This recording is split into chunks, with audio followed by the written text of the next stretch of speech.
Speed बढ़ा सकते हो। पाप तो कहता है स्पीड बढ़ा, पाप कहता और स्पीड बढ़ा, अभी तो 60 पे ले जा, 100 पे, 120, 140, जो स्पीड पे स्पीड चली और पाप करते चले हाओ कौन देख रहा है, हाओ कौन सुन रहा है, हाओ क्या कर लेगा कोई अपना, हाओ कौन क्या बिगाड़ लेगा अपना। और पाप की स्पीड बढ़ती गई बढ़ती गई बढ़ती गई और इतना में तो सामने से भैंस आई गई।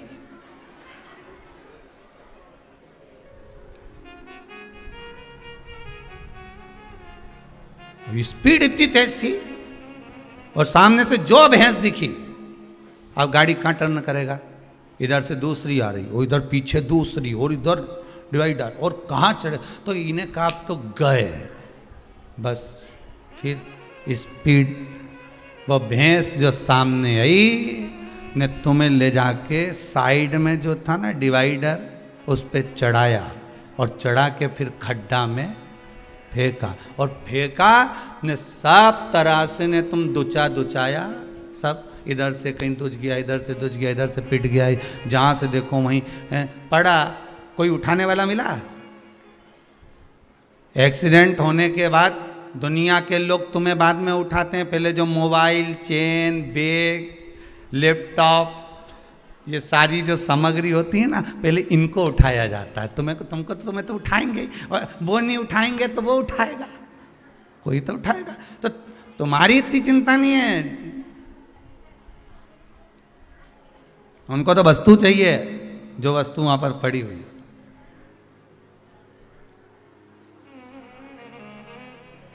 तुम्हारे लिए तो फोन लगा दिया जाता है 108 पे, कितना 108।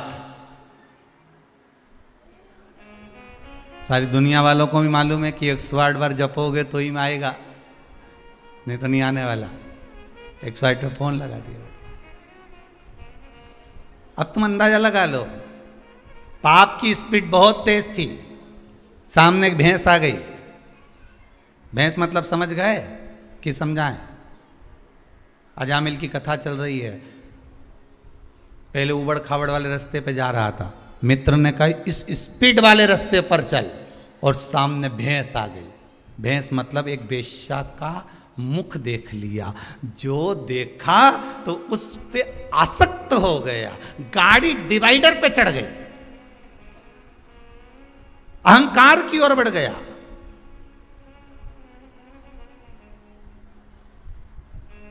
अब भैंस तो अपने रास्ते से जा ही रही थी ना, अब बीच में भैंस अपने रास्ते से जा रही, उसको तो उधर जाना था।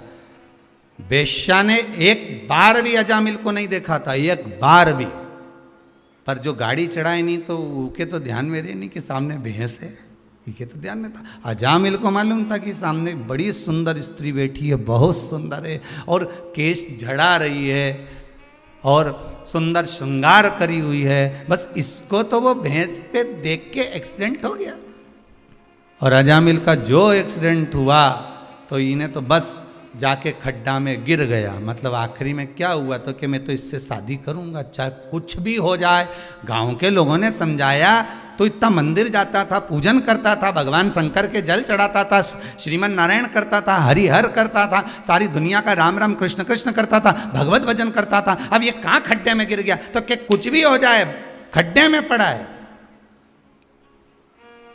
तो दुनिया के लोगों ने भी सोच लिया, अच्छा है लैपटॉप ले चलो, मोबाइल ले चलो, इसका जो चेन अंगूठी सब ले चलो। तो खड्डे में पड़ा हुआ व्यक्ति जब देखता है ना दुनिया का लोग, तो सब अपना अपना संबंध तोड़ देते हैं। फिर हाँ पड़ा है तो पड़े रहने दे, अब कई कर, अपन तो अपना लैपटॉप लो नहीं बढ़ो, अपन तो मोबाइल लो नहीं बढ़ो, और पड़ा। अब पड़ा पड़ा पड़ा, आखिरी में कोई उठाया, वही वैश्या उस अजामिल को मिल गई। भागवत जी की कथा में लिखा है, हो आपने भी 50 बार श्रवण करा होगा। और वो बस तरीका थोड़ा सा चेंज है, आपने सुना होगा जिस तरीके से हम तो आपको एक उबड़ खाबड़ रास्ता और एक हाईवे, ये दो रास्ते को समझाना है। अब आप कौन से रास्ते पे जाते हो वो आपकी मर्जी है।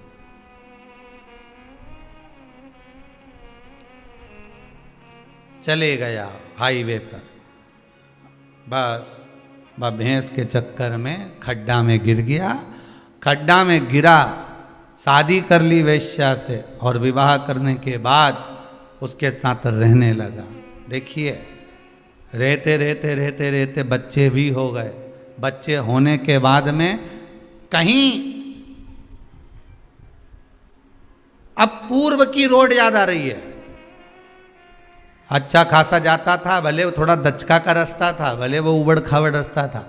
अब याद आ रही है कि मैं पहले भजन करता था, मंदिर जाता था, देवालय जाता था, कितना भगवान की भक्ति में डूबा रहता था, कितना अलमस्त रहता था। पर काहे की जिंदगी हो गई मेरी 2 साल, 2.5 साल, 5 साल, 4 साल, 6 साल में नरक हो गया मेरा जीवन। तो उसको याद आ रही है कि पूर्व का जो मेरा समय निकला, 1 साल, 1.5 साल, 2 साल, जो पूर्व के 10 साल, 15 साल जो पूर्व के निकले वो नंबर 1 निकले। और अभी का जो समय निकल रहा है वो तो समझ लो कि पहले उबड़ खाड़े बड़ से जाते थे, धीरे धीरे जाते थे, उन्नति की सीढ़ी पर धीरे धीरे चढ़ते थे तो आनंद आता था। आज के व्यक्ति को तो तुरंत चाहिए, नहीं महाराज जी कुछ बूटी बता दे और यहीं कहीं से सोने का हंडा निकल जाए।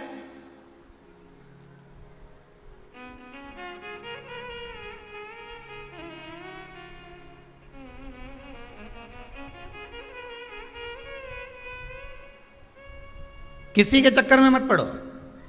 अजामिल ने अपनी रास्ता बदल लिया था, अजामिल ने अपना मार्ग बदल लिया था, अजामिल ने अपना मार्ग चेंज कर लिया था। तुम किसी के कहने पर अगर अपना मार्ग बदल रहे हो, तुम किसी के कहने पर अपना मार्ग चेंज कर रहे हो, तुम किसी के कहने पर अगर गलत संगत की ओर जा रहे हो तो समझ लेना कि तुम्हें कुछ प्राप्त होने वाला नहीं है। हाँ, थोड़ा सा शंकर की भजन में, शंकर की पूजन में, भगवान की भक्ति में, भगवान के स्मरण में, भगवान की सेवा में, भगवान की चाकरी में जो तुम उपाय करते हो, जो तुम अनुष्ठान करते हो, जो तुम पूजन करते हो, उसको करोगे तो थोड़ा समय तो लगेगा। पशुपति व्रत कर रहा, थोड़ा समय तो लगेगा। तुमने सोमवार का व्रत करा, थोड़ा समय तो लगेगा। तुमने एकादशी का, थोड़ा धीरे धीरे, अब ये ऊपड़ खावड़ का रास्ता, थोड़ा समय तो लगेगा। पर यह पक्का है कि तुम मंजिल तक पहुंच जाओगे। पर आज के जमाने में तो लोगों को तुरंत चाहिए, तुरंत। और एक बात आप लोगों से हाथ जोड़कर कहेंगे, सियोर वाला महाराज को ना तो कोई विद्या है, सही मायने में देखा जाए तो यहाँ तो पढ़ना नहीं आए, ना कोई विद्या, ना कोई मंत्र, ना कोई तंत्र। यहाँ तो एक ही मंत्र है, श्री शिवाय नमस्तुभ्यम। शिव महापुराण की विद्येश्वर संहिता का एक मंत्र जो हमने ग्रहण करा, हमने आपको दे दिया। आप जप लो, आप ग्रहण कर लो। आज कोई गुजरात से संत आए हुए थे पावागढ़ के आगे से, वो केवल अपने दर्शन, कई लोगों के स्मरण होगा, उनके फोटो भी होंगे समीर जी के पास में, तो दर्शन कराएंगे। वो केवल किस लिए आए थे? क्योंकि उनके कोई भक्त महाराज जी अमेरिका में रहते हैं और वो भक्त का फोन यहाँ नहीं लग रहा था, तो केवल उन्होंने अपने गुरुदेव को खबर करी कि गुरुदेव एक बार, हमारा कोई नहीं वहाँ पर, कोई परिचित नहीं, आपसे हम केवल जुड़े हुए हैं, आपसे निवेदन है आप जाकर एक खबर थोड़ा सा इस भूमि पर जाकर कर आएँ कि महाराज कोरोना महामारी हो गई थी उस बेटी को, उस घर की माता को, 90% शरीर ने काम बंद कर दिया था, वेंटिलेटर पर पटक दिया था। पर जब 90% काम करना बंद कर दिया और वेंटिलेटर तक की नौबत आ गई, तो उस बच्ची ने एक ही बात कही थी कि मैंने शिव कथा सीहोर की सुनी है, शिव महापुराण की। उसमें उन्होंने कहा था श्री शिवाय नमस्तुभ्यम का जाप करना और बाबा का नाम लेकर पानी को ग्रहण करना। और वही उस बच्ची ने शंकर का इतना स्मरण करा कि भगवान की भक्ति में इतनी जुड़ गई कि कहीं नहीं गई और आखिरी में ठीक हो गई। तो उसने केवल एक धन्यवाद करने के लिए, एक साधुवाद करने के लिए, केवल एक साधुवाद करने के लिए, एक धन्यवाद करने के लिए,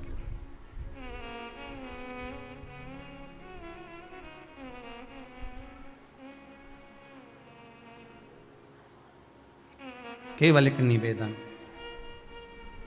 जब से शिव कथा सुन रहे हैं तब से बाबा की कृपा तो बहुत है साहब। और आप भले कहें चाहे ना कहें, पर मेरा हृदय कहता है, मेरा चित्तवृत्ति, मेरा मन कहता है, मेरे शंभू का हृदय कहता है कि जितने भी इस भारत की भूमि पर, क्या देश में क्या विदेश में बैठकर जो शंकर की कथा को पिछले लॉकडाउन से लेकर इस लॉकडाउन तक श्रवण कर रहे हैं, लॉकडाउन के बाद भी श्रवण कर रहे हैं, बाबा ने आपको कुछ ना कुछ तो इतने समय में कोई ना कोई काम तो आपका करा ही होगा जो आपने सोचा नहीं होगा।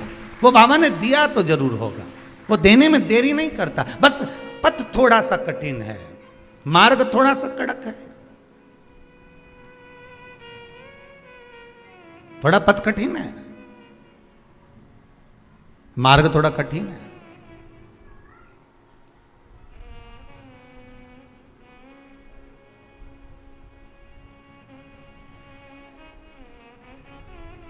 ये मार्ग जो कठिन है, बड़ा कठिन मार्ग, बड़ा कठिन,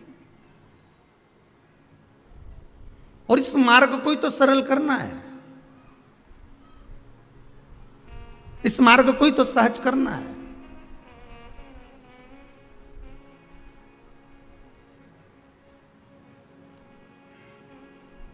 सरल मार्ग की ओर बढ़ना है, सहजता की ओर बढ़ना, पर पथ नहीं छोड़ना, मार्ग नहीं छोड़ना, हाईवे पर नहीं जाना, स्पीड नहीं बढ़ाना। अजामिल ने स्पीड बढ़ाई थी और उसका पूरा काम बेकार हो गया। तो उसने जो पूर्व समय की रोड का स्मरण करा कि ये रोड कितनी अच्छी है, इस रोड पर मैं चल रहा था, अच्छा खासा चल रहा था, राम नाम, कृष्ण नाम, शिव नाम, भगवान की भक्ति में डूबा हुआ था, स्मरण कर रहा था मैं, नाम जाप कर रहा था मैं, पर कहाँ मैंने रोड बदल लिया, एक मित्र के कहने पर।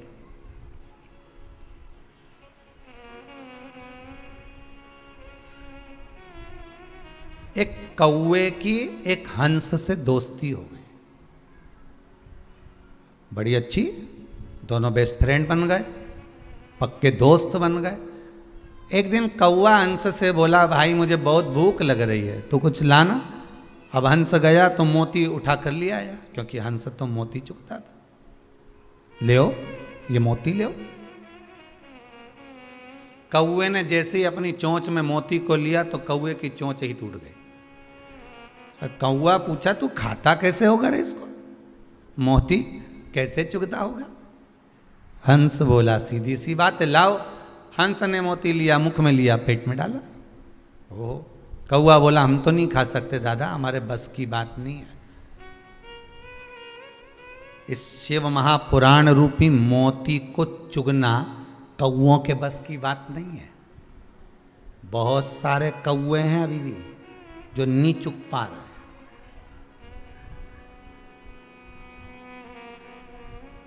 मोती हंस चुगता है,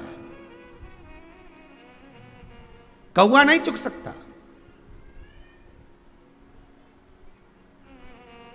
आप उसी की शादी में जाएंगे जिससे आपका हृदय लगा होगा। बोलो सही है कि गलत है? सगे देवर के यहां भी शादी होगी, जेठ के यहां भी शादी होगी, रिश्तेदार के यहां भी शादी होगी तो नहीं जाओगे, क्योंकि उनसे अच्छा संबंध नहीं होगा, प्रेम नहीं होगा। तो सगी बहन के यहां ससुराल में नहीं जाओगे, सग्गों के यहां। और अगर किसी पराये की भी शादी है और उससे अगर प्रेम है तो तुम पहले उसके यहां जाओगे। शंकर की कथा में 2 बजे से 5 बजे तक आस्था चैनल के सामने फेसबुक, यूट्यूब पर जो कथा सुन रहे हो, बस तुम और वो शादी में जाने वाला एक बराबर है। तुम्हारा संबंध शंकर से है, इसलिए तुम कथा सुनते हो। जिसका संबंध ही नहीं होगा तो वो कथा में कहां से चले जाएगा? उसका मन कथा में कहां से पहुंच जाएगा? उसकी चित्तवृत्ति कथा में कहां से चली जाएगी? क्योंकि वो कथा में जुड़े, उससे उसका संबंध है ही नहीं, वो जुड़ ही नहीं पाता, पहुंच ही नहीं पाता। ये चित्त, ये मन, ये हृदय जब हमारा जा रहा है भगवान की कथा में, भगवान के चरणारविंद में, तो ये विश्वास मानकर चलना कि तुम्हारी चित्तवृत्ति भगवान में क्यों जा रही है, क्योंकि भगवान आपका। ये चित्तवृत्ति आप मानकर चलिए कि भगवान आपका स्नेह, भगवान आपको चाहता है कि ये मेरे सत्संग में जुड़े, मेरे स्मरण में जुड़े, मेरे भजन में जुड़े।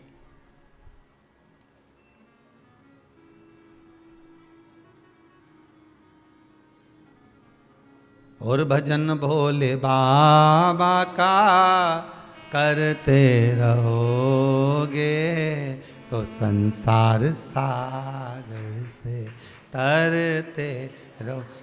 कौआ मोती को नहीं चुग पाया, छोड़ दिया मोती को। मोती छोड़ा,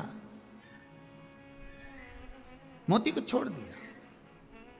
भूखा रहने लगा कौआ। कौआ भूखा है, क्या करूं मैं, क्या करा जाए,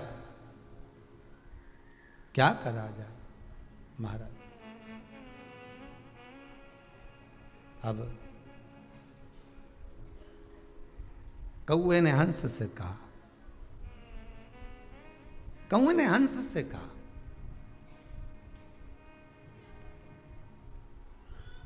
ए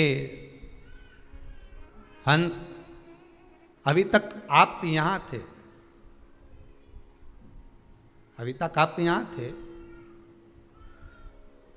अब एक काम करिए। कौआ कहता है हंस अब आप हमारे यहां चलिए, वहां पर मेहमानी करेंगे, वहां चलो हमारे पास में, वहां चलो हमारे साथ में।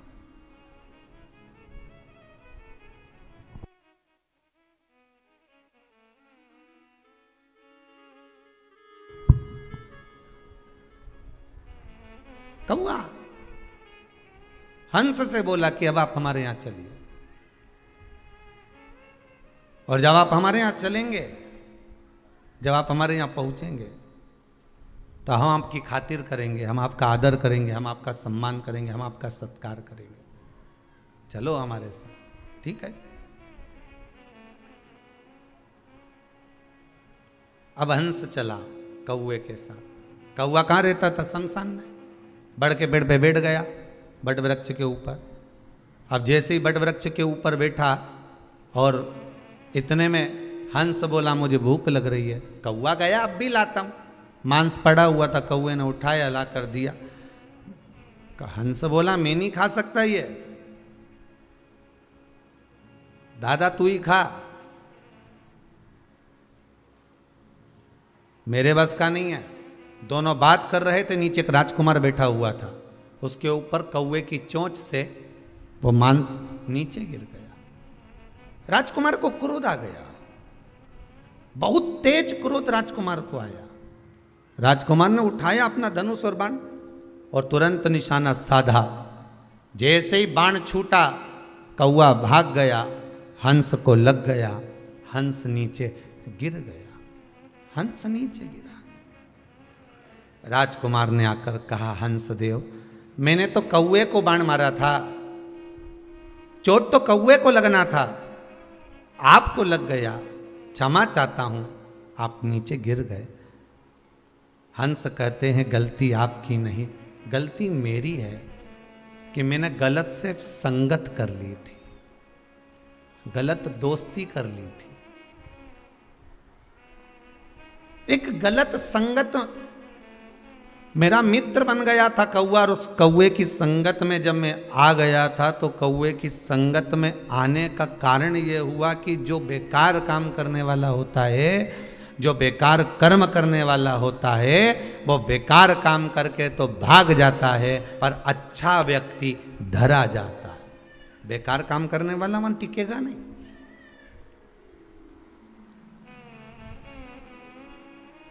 जिसके मन में पाप होगा, छल होगा, कपट होगा, वो नहीं टिकेगा। कपट कर कर भाग गया, चला गया।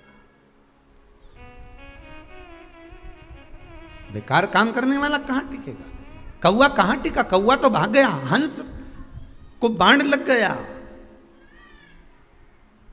हंस को लगा और हंस जमीन पर गिर गया। पर दुनिया के लोगों को उसी कौए की मित्रता प्रिय लगती है।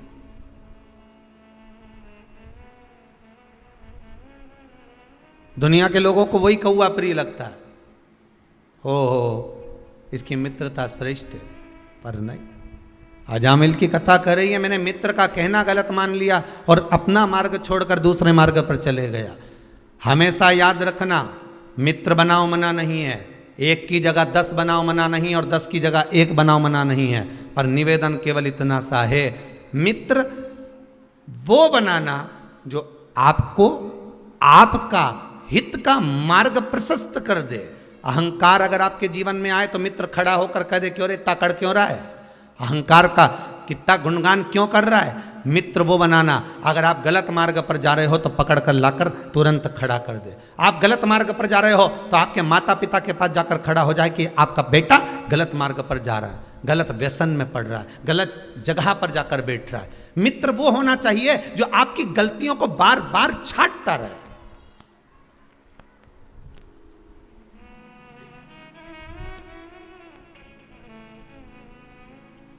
पुत्र क्यों बिगड़ता है?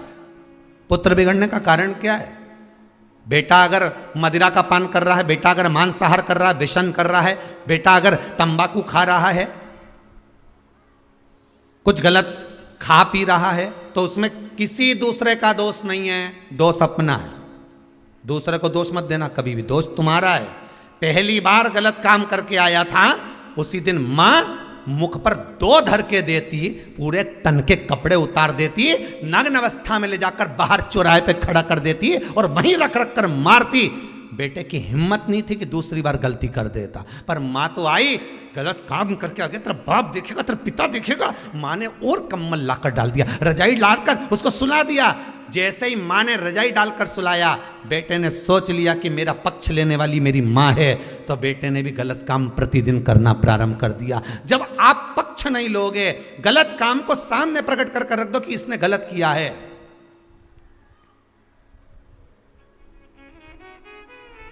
गलत काम को सामने लाकर रख दीजिए कि इसने गलत करा, इसने झूठ बोला, इसने प्रपंच करा, इसने छल करा, इसने ऐसा करा। आप सुधार सकते हो, मौका है आपको सुधारने का कि हाँ इसने गलत करा है तो अपन को सुधारना है। पर दुनिया के लोगों की आदत होती है कि उस पर रजाई डालने की, पर्दा डालने की, छुपाने की, और छुपा लो, और छुपा, और छुपा। छुपाते छुपाते एक दिन ऐसा आता है कि उसको सुधारने वाला, संवारने वाला कोई नहीं मिल पाता, और एक दिन वो गटर में पड़ा हुआ ना जाने किस तरह से प्राणों को त्याग देता है कि माँ को भी रोना पड़ता है, परिवार को भी रोना पड़ता है, मित्र भी रोते हैं। अच्छी जगह ले जाकर बिठाने का प्रयास करना। एक भंवरे ने गोबर के कीड़े को ले जाकर फूल पर बिठा दिया, फूल में से चला चला तो माला में पहुंच गया, माला में से चला चला तो भगवान के गले में पहुंच गया, गले में से निकला तो विसर्जन के लिए गंगा के जल में पहुंच गया।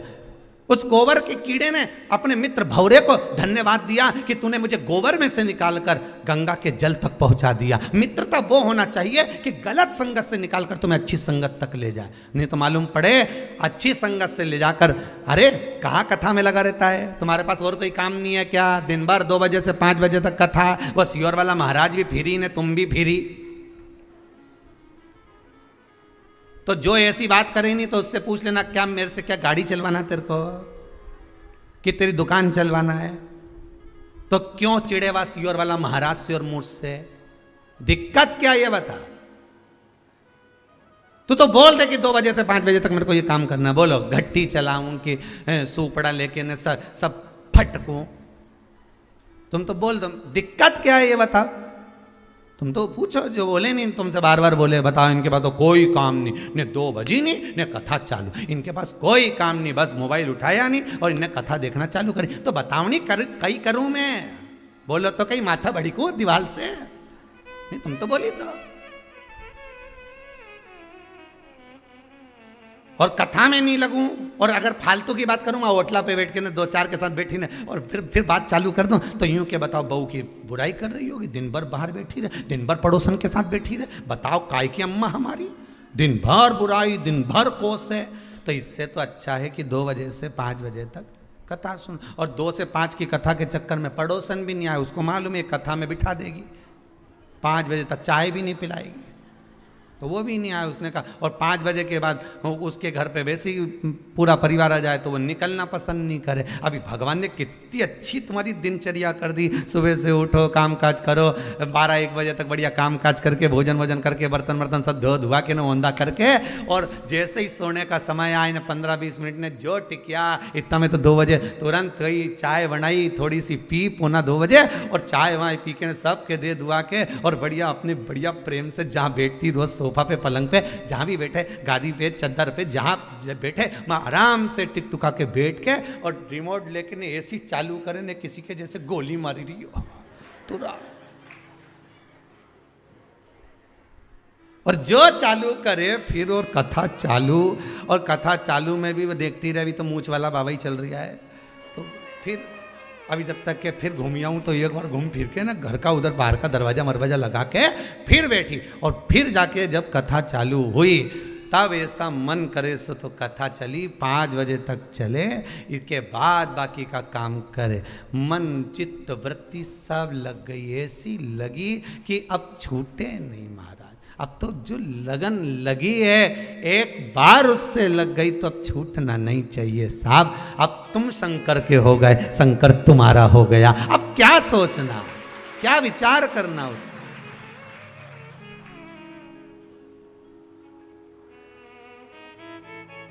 आज किसी ने प्रश्न लिख के भेजा है, कहीं दूसरी जगह से आया है, डाकघर के द्वारा आया हुआ। उसमें लिखा था गुरुजी से एक प्रश्न करना है, और घर के पते पर भेजा था। तो हमारी माता जी ने हमको दिया, कहीं भिलाई मिलाई के पास का है। तो उन्होंने लिखकर भेजा है, ये गुरुजी से ये पूछ के बता दो कि जब कोई मरता है तो मरे हुए व्यक्ति को, उस मुर्दे को लेकर जाते हैं, तो जितने लोग मुर्दे को उठाकर ले जाते हैं, उस मुर्दे को उसकी मंजिल तक पहुंचाते हैं।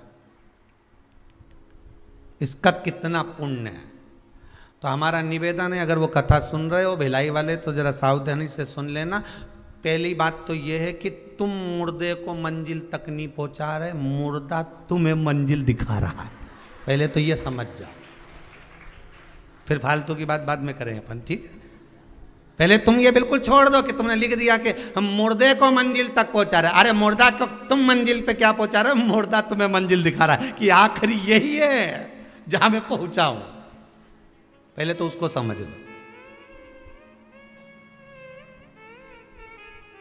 और दूसरा पुण्य की बात है, तो गरुड़ पुराण में वर्णन आता है कि किसी शव को लेकर जाने वाला जितने कदम उसको कंधा प्रदान कर कर लेकर जाता है, उतना ही अश्वमेध यज्ञ का पुण्य उसके खाते में जुड़ता चले जाता। अब ये तो पुण्य की बात हो गई कि आप किसी लावारिस की अगर बॉडी भी पड़ी है और आपको अगर मौका मिला है कि लकड़ी देना है, कंडे देना है, कुछ पदार्थ उसको प्रदान करना है, उसका कोई अंतिम संस्कार करने वाला नहीं है, अगर तुम कर रहे हो तो उसका पुण्य तो है साहब, उसका पुण्य है।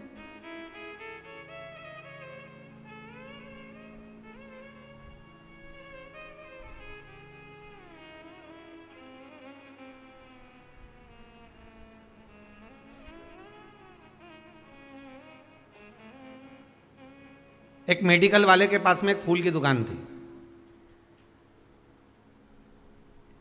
उज्जैन की घटना,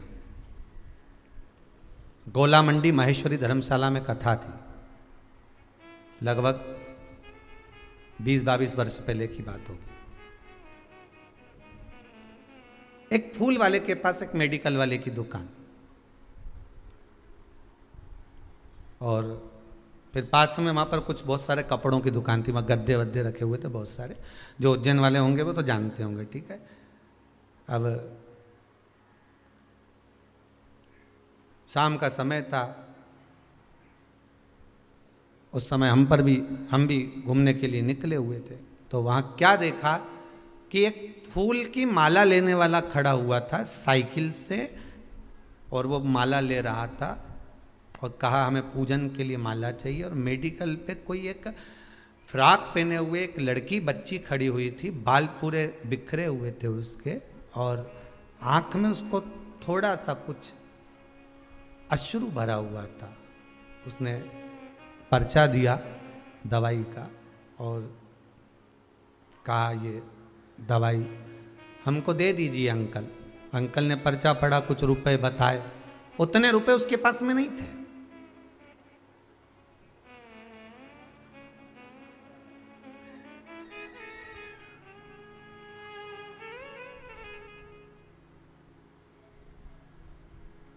उतना रुपया उनके पास नहीं था। फूल की जो माला ले रहा था, उसने उस बच्ची, बिल्कुल पास में दुकान, उसने उस बच्ची का, मेडिकल वाले का शब्द सुना, तो उस साइकिल को रख कर माला वहीं पर छोड़ दी और उसने जेब में से निकाल कर उस बच्ची की मेडिकल में जो दवाई में पैसा कम पड़ रहा था वो दे दिया। फूल वाले ने कहा सर आप ये माला नहीं लेंगे भगवान को चढ़ाने की, तुमने उसको पैसे दे दिए। तो कहा बस आज माला मेरे महंकाल को चढ़ गई, वो इधर से चढ़ी चाहे इधर से चढ़ी पर चढ़ गई। पुण्य कैसे भी करना है, ये जरूरी नहीं, फिर निवेदन करूंगा, ये जरूरी नहीं है कि आप फूल बंगला बनाओगे तब भगवान प्रसन्न होगा। आप दिल को बंगला बना लो, मेरा भगवान प्रसन्न हो जाएगा। मन को तो बना कर देखो, मन बना ही नहीं पा रहे।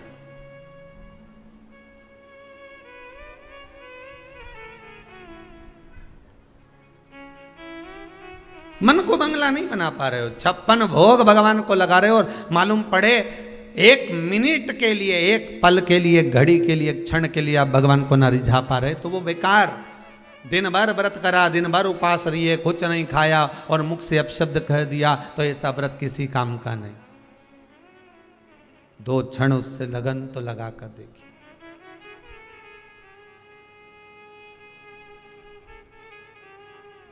दो क्षण उसको अपना बनाकर तो देखिए।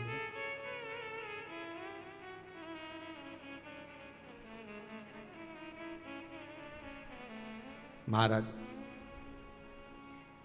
आप सोचो कि मुर्दे को मंजिल तक पहुंचा रहे हो तो तुम मुर्दे को मंजिल नहीं पहुंचा रहे, मुर्दा तुम्हें मंजिल दिखा रहा है कि आखिरी में यहीं आना है रे दादा, इसलिए अच्छा काम कर लो। मैं भी आ गया, बहुत अकड़ता था, कल्ला ठट होके आया हूं। मुर्दा कह रहा, मुर्दे से सीखो तो सही कि कितनी सीख देता है वो मरा हुआ मुर्दा भी, वो गया हुआ जीव भी कितनी सीख दे रहा है कि कल्ला हो गया अकड़ के।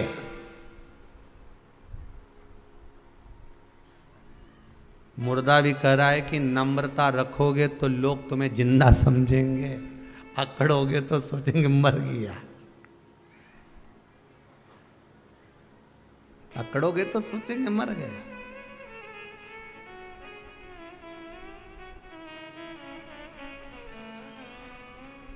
महाराज पुण्य बहुत है, अपार पुण्य, अपार अपार पुण्य, पुण्य की कोई कमी नहीं। यह जरूरी नहीं है कि आप भंडारा करोगे तभी भगवान प्रसन्न होगा, नहीं भाई। आपने हृदय में सोच लिया ना कि मेरे मन में भी एक भाव है, भगवान बस पूरा कर दे, एक बार मेरा मन का मनोरथ पूर्ण हो जाए, भगवान से निवेदन है, फिर क्यों ना मैं भी आजीवन भोजन भंडारे का सदस्य बन जाऊं। आपने इतना सोच लिया ना, आपके मन में आ गया ना, तो समझ लो भंडारा हो गया, भगवान उसको स्वीकार कर लिया, भगवान उसको पूर्ण कर देगा। अब भगवान जब तुमको धन दे तो पहला काम आपको यही करना है कि मैं भी आजीवन भोजन भंडारे का सदस्य बनूं, मैं भी वहां जाकर दान करूं, मैं भी ऐसा पुण्य करूं, मैं भी ऐसा सत्कर्म। ये आपकी चित्तवृत्ति में आ जाएगा, आपके मन में आ जाएगा।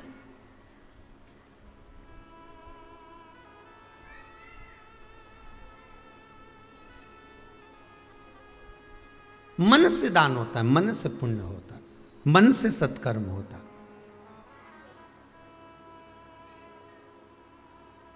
मन से शिव नाम लिया है तो शंकर मिला है। अकाल मृत्यु वो मरे जो काम करे चंडाल का, काल उसका क्या बिगाड़े जो भक्त हो महाकाल का। अगर दिल से आप पुकारोगे शंकर को तो शंकर दूर नहीं, शंकर वैकुंठ में नहीं है, मेरे शिव ब्रह्मलोक में नहीं है, मेरे शंकर तो ये मृत्यु लोक में है, और यहीं की यहीं बाजू में। तुम बुला कर तो देखो, एक बार दिल से आवाज लगा कर देखो, भोला, तुरंत आके सामने खड़ा हो। पर दिल से पुकारोगे तब तो आएगा।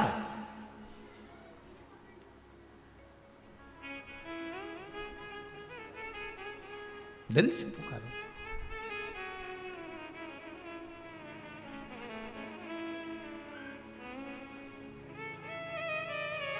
भगवान की अविरल भक्ति, भगवान का अविरल नाम जब जप लिया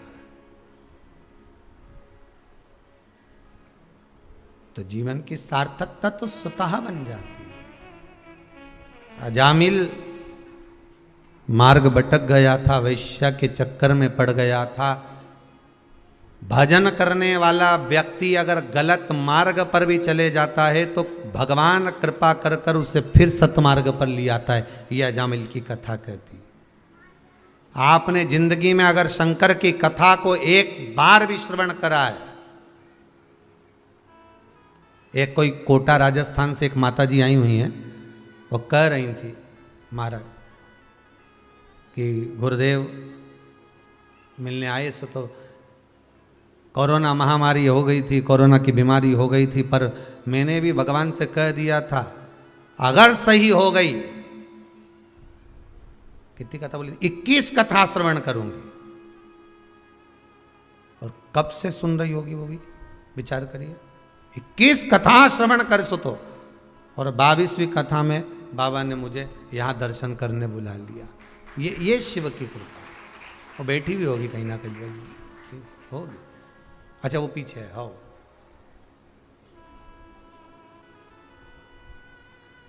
शिव कृपा करता है। भगवान शंकर जब करुणा करते हैं, शंकर जब कृपा करते हैं, शिव जब दया करता है, शंकर जब करुणा करते हैं तब जाकर। कहाँ है जरा निकल बाहर, बस हाथ हिला दो वहीं से भले। कहाँ है आप ही? हाँ ठीक ठीक है। कहाँ से हैं? हिंडोन करौली के पास से हैं। अच्छा अच्छा, हम समझे कोटा से। ठीक है, नमः शिवाय नमः शिवाय। शिव कृपा करता है, करुणा करता है तब होता है। उसकी कृपा बिना नहीं हो सकता। मार्ग से विभाजित था, भगवान फिर मार्ग पर लाकर छोड़ दिया। जब अजामिल की पत्नी गर्भ से हुई, संतों को भेज दिया, जाओ उस मार्ग पर जाओ। भगवान कुछ संत आ गए, भूख लगी है, ब्राह्मण का घर बता दो। तो कि ब्राह्मण का तो घर हमारे गांव में है, पर उसने शादी वेश्या से करी है। तो संत बोले क्या हुआ? ब्राह्मण से अगर वेश्या ने शादी करी है तो वो वेश्या वेश्या नहीं रही, वो ब्राह्मणी बन गई।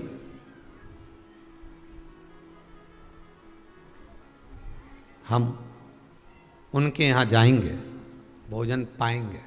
निवेदन करा,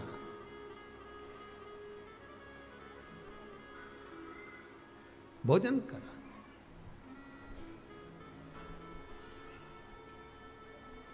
अब जब भोजन किया, तब दरवाजे पर जब पहुंचे, आवाज लगाई हमें भोजन करना है। तो क्या महाराज आपको मालूम है मैंने वेश्या से शादी करी? भले करी हो, तुम्हारे यहाँ रह रही ना, ब्राह्मण के साथ रह रही ना, तो ब्राह्मणी तो हो गई ना विवाह करने के बाद। तो आप एक काम करो, भोजन बनवाइए। आप वेश्या के हाथ का भोजन कर लोगे? हाँ आप भोजन बनवा। उन्होंने भोजन बनवाया, पर एक निवेदन है, मेरे पास में देने के लिए दक्षिणा नहीं है।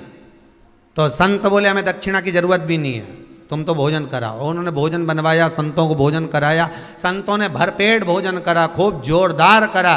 करने के बाद सारे संत बैठे रहिए। तो अजामिल बोले अब उठो। तो संत बोले काय को उठे, दक्षिणा तो दो। संत ब्राह्मण साधु सन्यासी तपस्वी साधक उपासक भोजन करे आपके दरवाजे पर, तो खाली कैसे जा सकता? दक्षिणा तो दो। अजामिल बोले मैंने पहले ही मना करा था, मेरे पास देने के लिए कुछ नहीं है, और तुम अकड़ गए यहीं पर, मैं दक्षिणा नहीं दे सकता। दक्षिणा मत दो, पर हम जो मांग रहे हैं वो तो तुम मांगोगे, हमें मालूम है तुम कितना मांगोगे, हमारे पास कुछ नहीं। इतने में संत बोले बस इतना सा मांग रहे हैं कि तेरी पत्नी गर्भ से है, इसके गर्भ में जो संतान है उसका नाम जब तू जन्म ले ले वो संतान, तो उसका नाम नारायण रख दे। बस इतना से तो मांग रहा है, केवल नारायण नाम रख दे, बस बहुत है इतना।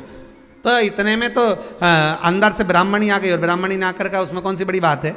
बच्चे का नाम तो रखेंगे ना, कुछ भी रखेंगे तो उसकी जगह नारायण रख देंगे, दे दो दक्षिणा। दक्षिणा में दे दिया कि बेटे का नाम नारायण रखेंगे।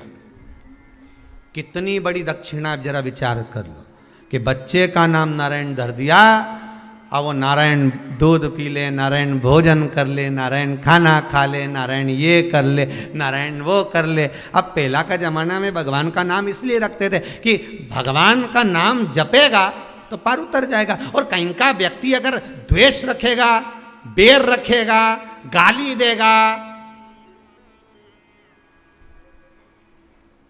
और नारायण को देवे, तो फिर इसके लगेगी नाम किसका है? नारायण का। अब शब्द कहेगा तो नारायण को, तो नारायण निपटे, तो नारायण निपटे। प्रेम रखेगा तो नारायण से, द्वेष होगा तो नारायण से, नारायण नारायण नारायण नारायण नारायण नारायण चलता। और एक आज का समय, अजामिल नारायण को नाम लेते लेते लेते लेते अंत में जब यमदूत दिखे, घबरा गया, पुत्र नारायण को बुलाया तो वो नारायण आ गया। ये अजामिल की कथा भागवत की है, वैसा ही चरित्र हमारा है। हम कितना नाम भगवान का, हमारे यहाँ तो बच्चा जन्म लेता है तो हम पहले विचार करते हैं, सबसे पहले तो गूगल पे सर्च करेंगे नाम क्या रखेंगे, और पहले तो बच्चा पैदा ही नहीं हुआ उससे पहले उसका नाम छाट लेते हैं। दो पति पत्नी आपस में चौराहे पर झगड़ रहे थे, बीच मार्ग पर, बीच रोड पे झगड़ रहे हैं। पति कह रहा है इसको डॉक्टर बनाऊंगा, पत्नी बोली इंजीनियर बनाऊंगी। दोनों झगड़ा कर रहे हैं, इतने झगड़ लिए कि आगे पीछे चल रहा है, आगे जाके फिर झगड़ लिए। वहीं से एक व्यक्ति निकल कर जा रहा था, उसने पूछा भैया झगड़ा किस बात का हो रहा है तुम्हारा, आधे घंटे हो गए झगड़ते झगड़ते, हुआ क्या? पति बोला बेटे को मुझे डॉक्टर बनाना है, पत्नी बोली मैं इंजीनियर बनाऊंगी। बोल दिया ना एक बार। तो इतने में जो व्यक्ति बीच में था उसने कहा एक काम करो, बेटे को बुला लो, उससे पूछ लो कि वो डॉक्टर बनेगा कि इंजीनियर बनेगा। इतने में पति पत्नी बोले अभी तो वो पैदा ही नहीं हुआ है, अभी तो माता के गर्भ में है, वो पैदा होगा तब हम पूछेंगे। वो आया ही नहीं और झगड़ा प्रारंभ।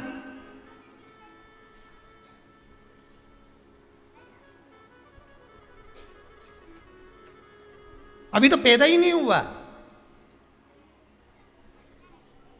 कई संतान तो माता पिता को वैराग्य पैदा कर देते हैं।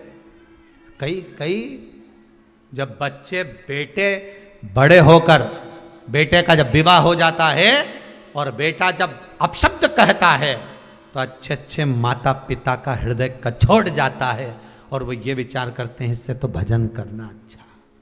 वैराग्य, वैराग्य था, कचोट गया।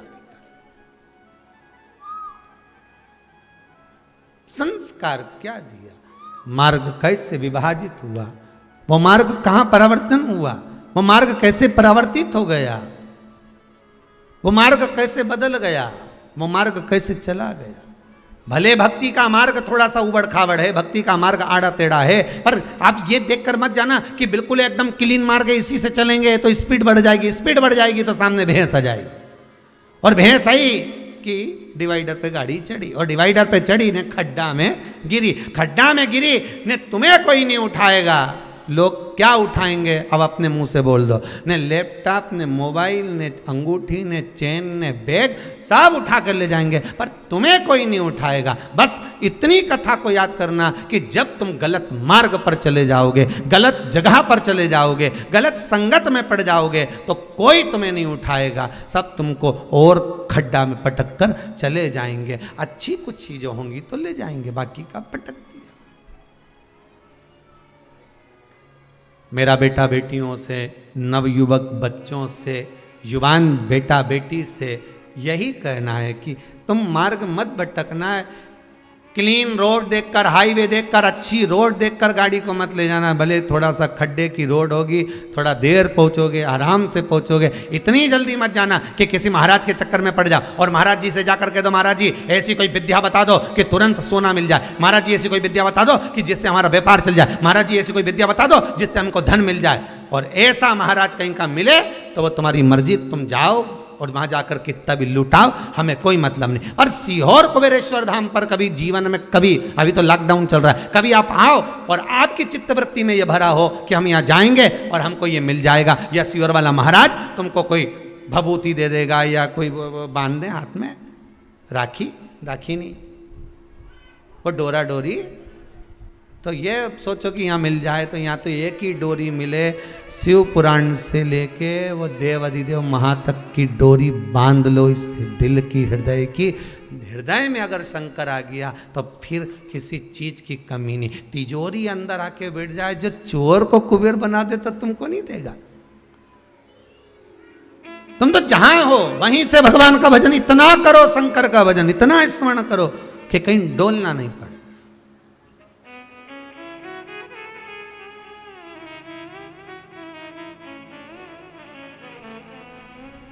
शंभु शरणे पड़ी, मांगू घड़ी रे घड़ी, दुख काटो दया करी न दर्शन आपो।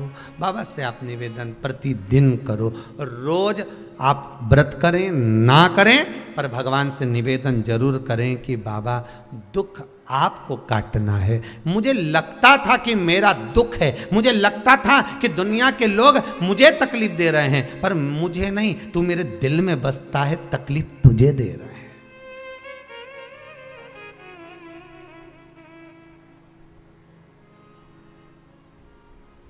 तकलीफ तुझे दे रहा है।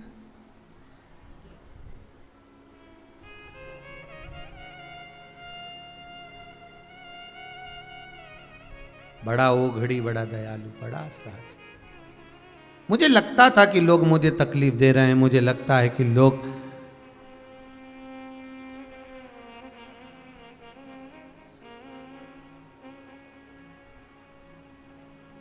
मुझे कष्ट दे रहे हैं, पर कष्ट मेरा नहीं, कष्ट आपका है, मेरा नहीं।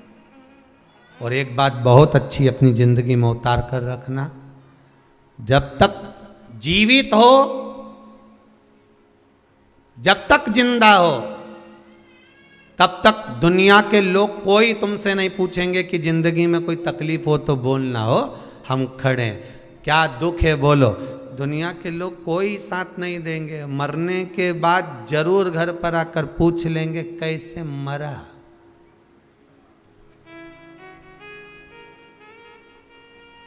तो इनको बता देना रात के मक्का की रोटी खाई थी कड़ी के साथ, खूब जोरदार थे, खूब अच्छे से बात कर रहे थे, खूब बढ़िया थे,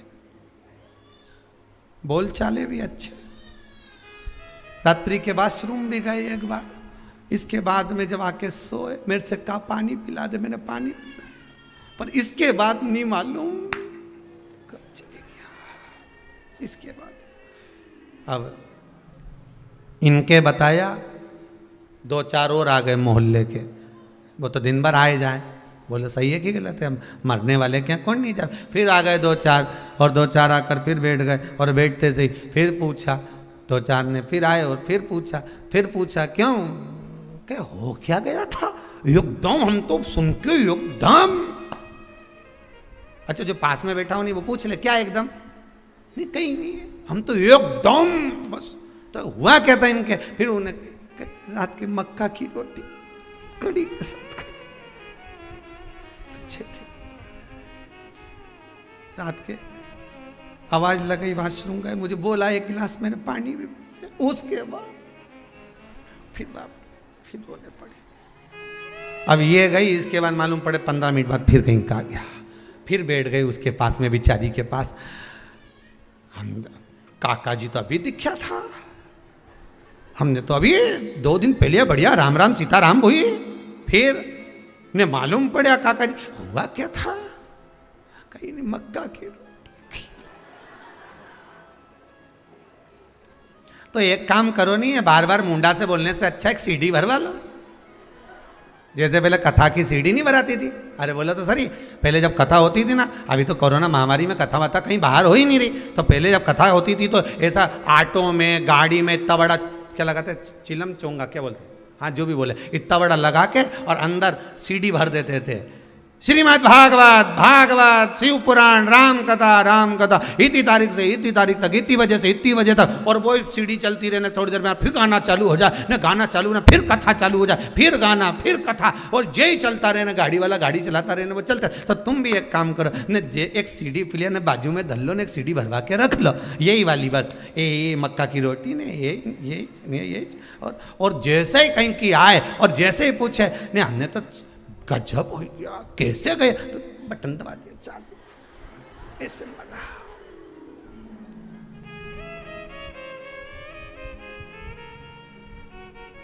अरे जितने आए यही के गए, पूछ के चले गए। जब मरा था सूचना सबको मिल गई थी कि ऐसे मरा था, पर बार बार क्यों पूछ रहे हो? अगर किसी के मृत्यु वाले घर में जाना है तो गरुड़ पुराण सुनकर या पढ़कर जाओ। लिखा है 10 दिन तक जीवात्मा उसकी घर की अटारी पर रहती है। 10 दिन तक जो मरा है वो जीवात्मा उसकी घर की अटारी पर रहती है, और तुम 10 दिन के अंदर ही उसके घर में बैठने जा रहे हो। तो ये मत पूछो कि मरा कैसे, वहां जाकर थोड़ी देर बैठो और राम नाम कृष्ण नाम गाओ, जीवात्मा को भी मिलेगी और तुम्हें भी मिलेगी और वो तर जाएगी। पर राम नहीं गाया, मक्का की रोटी खाए सुत गए, राम कहां गए?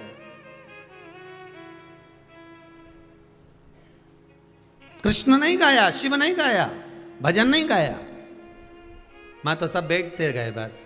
और बचा कुचा था तो वो उठाओ ना, तीसरा का दिन का तुमने देखा होगा, पूरे इतने वो फोटो को ऐसा रख दो और मालूम पड़े इधर माताएं आके बैठ जाए, इधर पुरुष आके बैठ जाए, और घर का लोग इधर, इधर से घर का लोग इधर इधर मुंडा कर करके उधर मुंह करके सब बैठ जाए, और सब जितने भी उठावने में आते चुपचाप आके बैठ के 2 4 8 मिनट 10 मिनट आते 15 मिनट और सब एक साथ उठ के चले जाते। अब इतने सारे इकट्ठे हुए सब मिलके अगर भजन गाते तो कितनी जोरदार भजन होता कि नहीं होता। पर सब आए और जितने परिवार वाले बैठे थे वो भी देख रहे हैं, सब पल्लू ले लेके। कमलाबाई तो आई नहीं, इनकी अम्मा मरी थी जब तो अपन गए थे, नहीं उनके यहां से भेरू सिंह आया है, दिख रहा पीछे है, पीछे साइड में बैठा, उधर से देखो, उधर से, हाँ उधर से देख लो, वो पीछे बैठे। अब इनके शर्म भी आए, देखे भी तो फिर देख लो।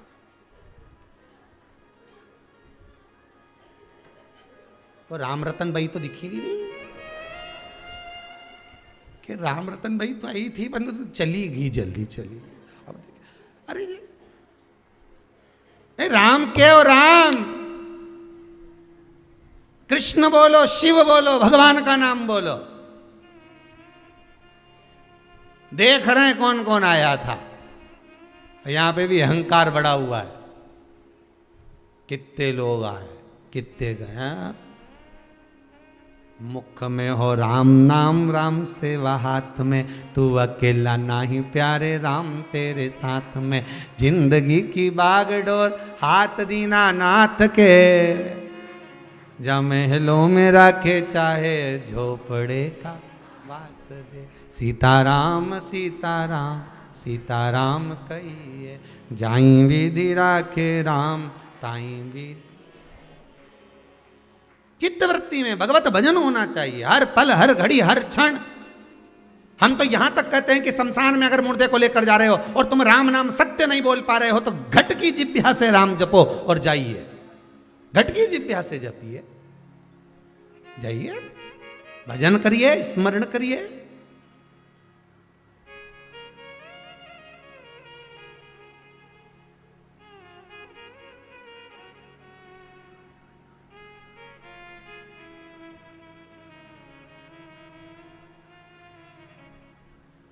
बहुत दूर मेरा शिव है, उसके पास जाने का मार्ग बड़ा कठिन है, बहुत कठिन। एकादशी का व्रत लोग कहते हैं कि कर लिया जान लिया, पर एकादशी के जो 18 नियम हैं उन नियम में 2 नियम कल बताए थे। तीसरा नियम है कि शिव की आराधना हो, कृष्ण की आराधना हो, भगवत स्मरण हो। 10वीं 11 और द्वादशी, 10वीं एकादशी और द्वादशी। एकादशी का व्रत 10वीं की रात्रि को जो आप भोजन करें वो सात्विक करें, एकादशी के दिन भोजन ना करें, अन्न का भाग ग्रहण ना करें, अन्न का भाग ग्रहण ना करें।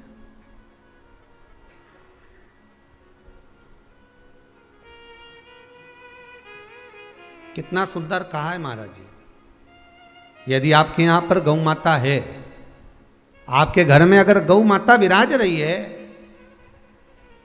आपके घर में अगर गौ माता है, गाय की अगर आप सेवा कर रहे हैं, अच्छा गाय की सेवा भी बहुत बहुत कम लोग करते हैं। कई घरों में कुत्ता तो मिल जाए पर गौ माता नहीं मिले हो, और कुत्ता घुमाए नहीं जब आधी आधी ऐसी ऐसी चड्डा पहन पहन के, तो ऐसी शान दिखाए कि हमारे बराबर कोई वीआईपी नहीं, कुत्ता घुमा रहे हैं और वीआईपी इतना कि हमारे बराबर कोई नहीं, और कहीं का गाय के बछड़े को घुमाए तो लोग के गंवा रहे हैं।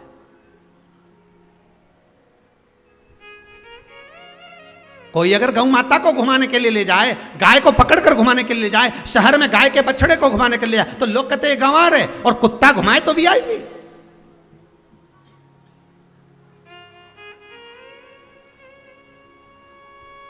अब समझने वाली विषय ये है कि तुम कुत्ते को घुमाते हो कि कुत्ता तुम्हें घुमाता है। क्योंकि कुत्ता उधर जाए तो तुम्हें उधर जाना पड़े, कुत्ता उधर जाए तो तुम्हें उधर जाना पड़े। परंतु तुम्हारी किस्मत में भगवान ने लिखा भी तो कितना गजब लिखा कि तुम्हारे घर के छोरा छोरी छीछी करे तो वो एक काम वाली रख रखी है ना बच्चे को संभालने के लिए, तो तुम्हारे घर के बच्चे गंदगी करे तो वो काम वाली संभाले। पर तुम्हारी किस्मत तो देखो कितनी जोरदार लिखी, ने तुम कुत्ता कुत्ती के ने छीछी कराने ले जाओ। अरे सुबह से उठ के माला लेके जाओ कि इनके कुत्ता उनके छीछी कराओ, और उसमें भी गर्व महसूस करे हमारे बराबर कोई नहीं, कुत्ता ही घुमा रहा है। अरे दादा इनके देख के दया आए, सुबेरे सुबेरे हम भी जाएं मॉर्निंग वॉक करने पर इनके देखें तो भगवान से प्रार्थना करते, क्या करा था इनने अपने पूर्व समय में जो कुत्ते को छीछी करा रहे, इन्हें पूर्व समय में कौन सा पाप करा था भोलेनाथ,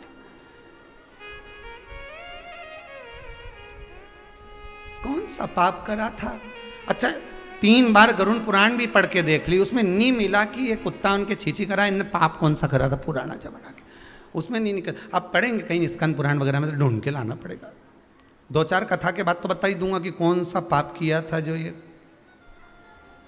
कुत्ता की छीछी।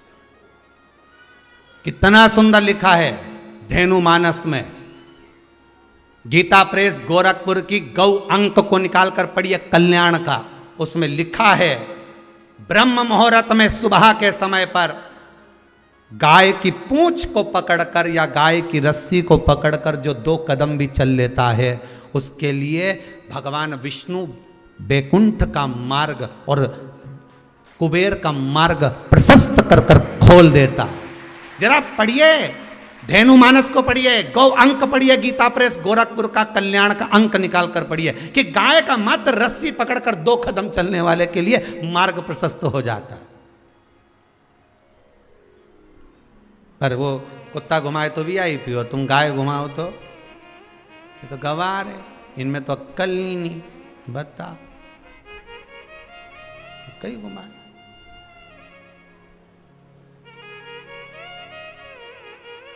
श्रेष्ठता नहीं रही भाई, समझो थोड़ा कथा को, थोड़ा चोट लगेगी हृदय को, तुम्हें बुरा लगेगा, थोड़ा सा बुरा तो जरूर लगेगा क्योंकि चोट तो लगेगी तुम्हारे हृदय को, पर संवरना तो पड़ेगा ना, सुधरना तो पड़ेगा, अपने आप को संवारना तो पड़ेगा, सुधारना तो पड़ेगा। आज भले बुरा लग जाए तो, पर थोड़ा सा संवरना पड़ेगा कि हाँ ठीक है हमसे गलती हो रही है, इसको सुधारा कैसे जाए। तो एक काम करो ना कि कुत्ता को घुमाओ, मना नहीं करेंगे, पर साथ में गाय का बछड़ा भी लेकर जाओ, एक गौ माता को भी लेकर जाओ, सवेरे सवेरे मॉर्निंग वॉक में गाय तो घुमाओ, जब लोग देखेंगे क्या गजब है साहब। आप तो गाय को लेके जाओगे ना तो उसी गाय के 10 लोग पाँव नहीं पड़े ना, तो बात जैसी सुबह सुबह गाय मिले कौन नहीं पाँव पड़े, गौ माता का दर्शन हो गया, छुएंगे, स्पर्श करेंगे, आनंद करेंगे, भजन करेंगे। थोड़ा सा प्रयास करिएगा। गौशाला में केवल गाय ना रहे, घर घर में गाय होना चाहिए।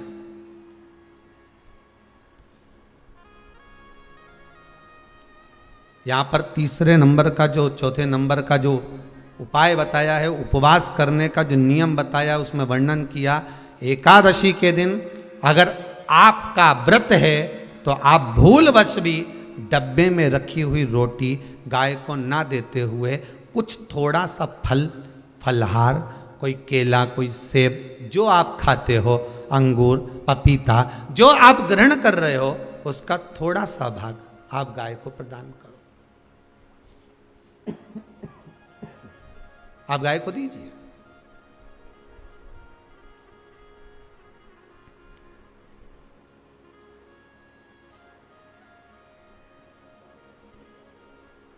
थोड़ा सा भाग आप गौ माता को प्रदान करो, थोड़ा सा।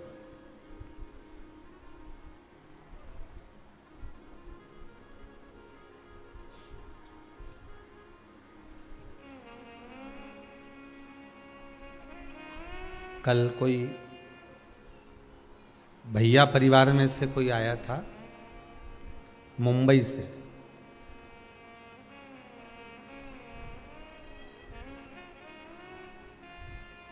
वो लगभग 10 किलो बादाम लाया होगा और 10-1 किलो काजू होगा।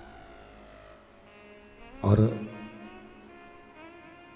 कार्यकर्ताओं ने पूछा ये किसके लिए लेकर आए? गौ माता के लिए। उनने सारी गायों को, सब गौ माता को काजू और बादाम खिलाया होगा। और अपन जो रोटी डब्बा पे सूख जाए, कल्ली पड़ जाए, एकदम जो गल जाए, बेकार हो जाए, वो गाय को दी और ऐसा पुण्य कमा रही, इतना जोरदार पुण्य कमा रही। पति को गरम रोटी, बच्चों को गरम रोटी, बहू को गरम रोटी, सबको गरम। हिंदू धर्म की रीति है सबसे पहली रोटी गाय की। सबसे पहली क्यों बनवाई? कि गाय के मुख में जाएगी तो पितर तर जाएंगे, तो सबसे पहले उठकर जाना था, रोटी बनाकर डब्बे को छोड़कर गैस बंद कर पहले गाय को देकर आना था, फिर रोटी देना चाहिए थी। पर रोटी दी कब? जब शाम के 4 बजे गई, दरवाजे पर गाय आ गई। जब तक रोटी फ्रिज पे पड़ी रही, फ्रिज पे से उठ के डब्बे पे पड़ी रही, डब्बे पे से उठ के दरवाजे के पास पड़ी रही, जीने पे थैली में टंगी रही, थैली में से निकली, 4 बजे गाय आई, तब उसको रोटी दी। ये रोटी की कथा नहीं, ये अपनी भी कथा है। रोटी जब ताजी थी तब दे देते तो तुम्हारा कहीं जाता? अरे बोलो तो सही, कुछ बिगड़ता नहीं। रोटी जब गर्म थी, जब ताजी ताजी दे देते तो तुम्हारा कुछ जाता नहीं। पर कब दी? जब वो बेकार हो गई, गल गई, सड़ गई, बेकार हो गई, कल्ली हो गई, तब दी। और ये रोटी अकेले की कथा नहीं, अपनी भी कथा है। बचपन अच्छा था, भगवान को नहीं दिया। जवानी अच्छी थी, भगवान को नहीं दी। अधेड़ी अच्छी थी, भगवान को नहीं दी। जब रोटी गल गई, थर थर कांपे हाथ, पांव से चलना नहीं जाए, आंखों से दिखाई नहीं पड़े, कानों से सुनाई नहीं दे, पूरा सोफा सेट निकल गया।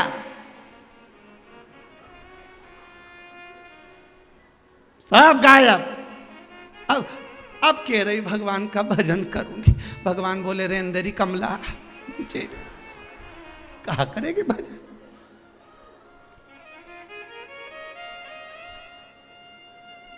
चार बजे रोटी दी है गाय को, चौथी अवस्था दी है भगवान को। अरे विचार तो करो, सही है कि गलत है?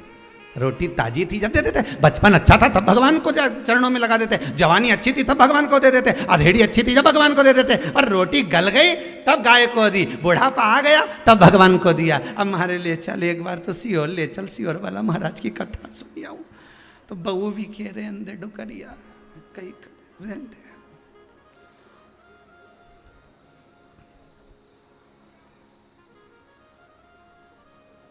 घर में पोता हो गया, सोना की सीढ़ी चढ़ा रहे अम्मा के। अम्मा से मंदिर के 4 सीढ़ी चढ़ी नहीं जा रही, सोना की चढ़ा रहे।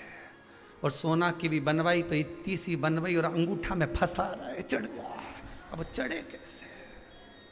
कोई बड़ी सीढ़ी हो सोना की तो चढ़ भी जाए, वो इतनी सी सीढ़ी। और मुंह में भी अम्मा बोल रही बेटी को दे देना, बेटी को दे दो, इतनी सी सीढ़ी। अब इनने बहू ने विचार करा, अब घर में 4 बेटियां आई, सभी तो आई हैं, तो इनने पूरी सीढ़ी का एक पाया तोड़, वो सीढ़ी का सारा पाया तोड़ी ने। तो अम्मा से कह दिया ये बड़ी छोरी के दे देते, मंजरी के दे देते, संजरी के दे देते, छोटी के दे देते। और अम्मा ऐसी जोरदार साड़ी का पल्लू मल्लू लई नहीं, ऐसी सीढ़ी का एक पाया दे रही है कि जैसे सोने की अंगूठी दे दी है। अब देश तो सोना की सीढ़ी चढ़वा।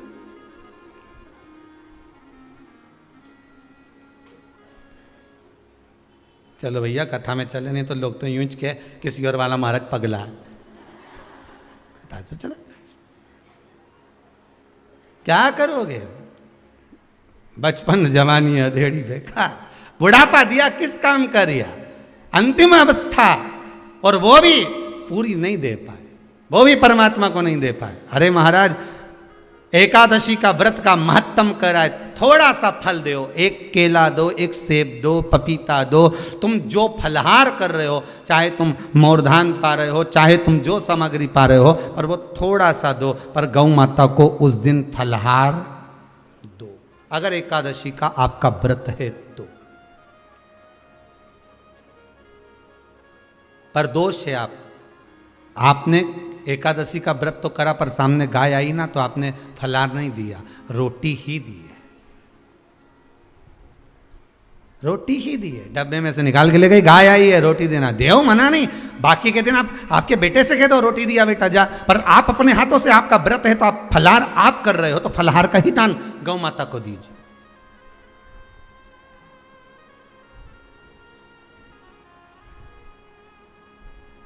बच्चों से कह दो, जाओ सेवक से कह दो जाओ जरा दे के आओ रोटी, पर आप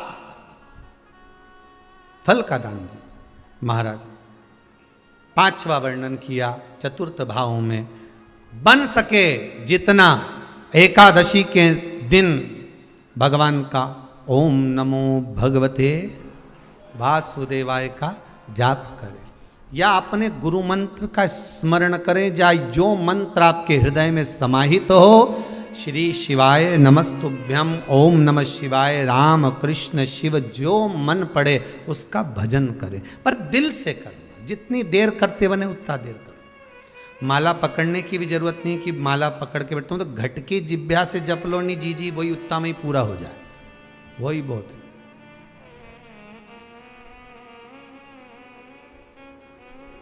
उतना ही बहुत है।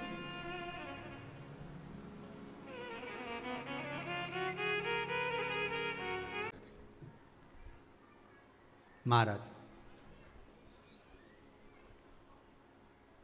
पांचवा नियम कहा, जिस दिन आपका व्रत रहे किसी निंदक से बात ना करें। निंदक जानते हो?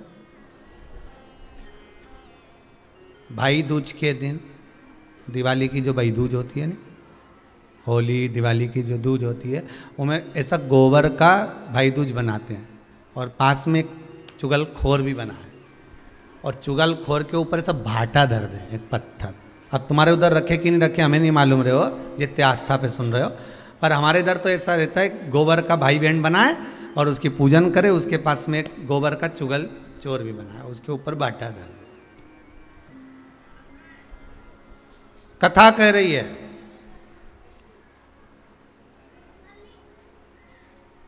कथा वर्णन कर रही है, निंदक से बात ना करें।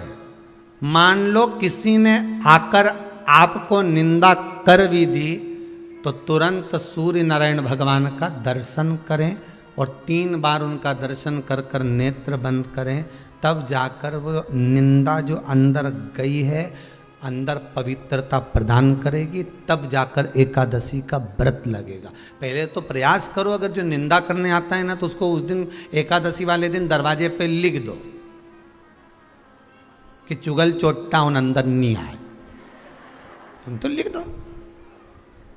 तो इतना लिखने में कोई, तुम दरवाजे पे वैसे भी तो लिखते हो, कुत्ता से सावधान, अंदर कुत्ता है। अब जब तुम इतनी बड़ी बात लिख रहे हो कि अंदर कुत्ता है, तो अंदर जाने वाले को पहले समझना पड़ेगा कि अंदर कितना कुत्ता है। पहले तुमने तो लिख दिया कि अंदर कुत्ता है, तो समझना तो पड़ेगा नहीं कि अंदर है कितना। तो तुम दरवाजे पे लिख दो कि निंदा करने वाला चुगल चोट्टा, आज एकादशी का दिन है, हमारी मम्मी का एकादशी का व्रत है, एक इतना बड़ा कंप्यूटर से निकालो, एकादशी के दिन सेलो टेप लगा के चिपका दो, चुगल चोट्टा उन अंदर नहीं आए, आज हमारा एकादशी का व्रत है। कुछ बिगड़ेगा क्या? दरवाजा अपना, घर अपना, और जिसके बुरा लगे बाहर जा, बताओ। पर निंदक का अगर मुख देखो तो सूर्य का दर्शन। एकादशी के अंतर्गत वर्णन किया व्रत के नियम 18, उसमें से एक नियम। फिर कहा जीव की हत्या ना करे, अगला नियम है अपने द्वारा जीव की हत्या ना हो, प्रयास करना किसी को कष्ट ना हो। 18 नियम में से एक नियम और, प्रयास करिएगा एकादशी जब भी करें तो द्वादशी से जुड़ी हुई करें, दशमी से जुड़ी हुई एकादशी कम करें। जो वैष्णवों की एकादशी कौन सी होती है? जो एकादशी द्वादशी से जुड़ी हो, दशमी से नहीं।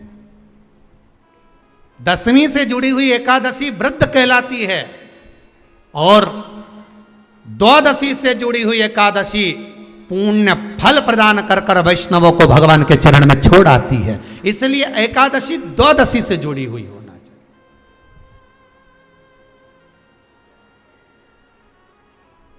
अब कई लोग क्या करते हैं, जो दशमी से जुड़ी हुई एकादशी रहती है ना, उसको करते। पर वैष्णवों की जो एकादशी मान्य है, वैष्णव धर्म की जो एकादशी होती है वो द्वादशी से जुड़ी हुई होती है, वह 12 से जुड़ी हुई होती है, द्वादशी से जुड़ी हुई होना चाहिए महाराज। तो वो वैष्णव जो एकादशी होती है, वैष्णवों की एकादशी होती है, वो द्वादशी से जुड़ी हुई पूर्णता का सुख देने वाली होती है। हमें घटने के साथ नहीं चलना, ध्यान दीजिएगा। हमें किसके साथ चलना है? बढ़ने के साथ, क्योंकि हमको आगे बढ़ना है कि पीछे आना है। वैष्णव आगे बढ़ता है, वैष्णव का धर्म है कि अग्रण्य भाव में चले। इसलिए वैष्णवों की जो एकादशी होती है वो आगे की ओर जाती है, अग्रण्य भाव में बढ़ने वाली, द्वादशी की ओर प्रवेश करने वाली। अर्थात हमारे कदम उन्नति की ओर बढ़े, हमारे कदम आगे वैभव की ओर बढ़े, संपदा की ओर बढ़े और भगवान के चरणारविंद की ओर बढ़े, ना कि पीछे की ओर हटे। हम दशमी के साथ मिली हुई एकादशी ना करें, हम द्वादशी के साथ मिली हुई एकादशी।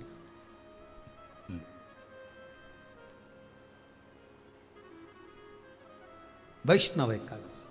फिर अगला वर्णन किया गया महाराज, शास्त्र कहता है, अगला वर्णन जो किया गया उसमें बताया, प्रयास करें जिस दिन एकादशी हो उस दिन घर में बुआरी झाड़ू आदि जो लगती है वो दूसरा लगा ले। क्यों? उसका वर्णन है, अगर आप बुआरी लगाएंगे, झाड़ू लगाएंगे, पोछा लगाएंगे तो हो सकता है कोई जीव आपके हाथ के द्वारा मर जाए। अब एक बार ये कथा हमने काशी में कह दी थी, तो एक अम्मा खड़ी हो गई और उन्होंने कहा, महाराज जी हम तो दोनों ही हैं और मेरी रे एकादशी, तो मैं पोछा किससे लगूं? अब मैंने कहा अम्मा तू तो रहने दे, तू ही लगा ले। अब हम कह दें कि अब एक तो बोल रहे कि हम घर में दो और आप कह रहे हो कि जिसका व्रत रहे वो पोछा ना, तो मत लगाओ, छोड़ दो एक दिन, कोई जरूरी है झाड़ू लगा लिया सब पोछा। तो प्रयास करो कि कोई जीव ना मरे, प्रयास करो।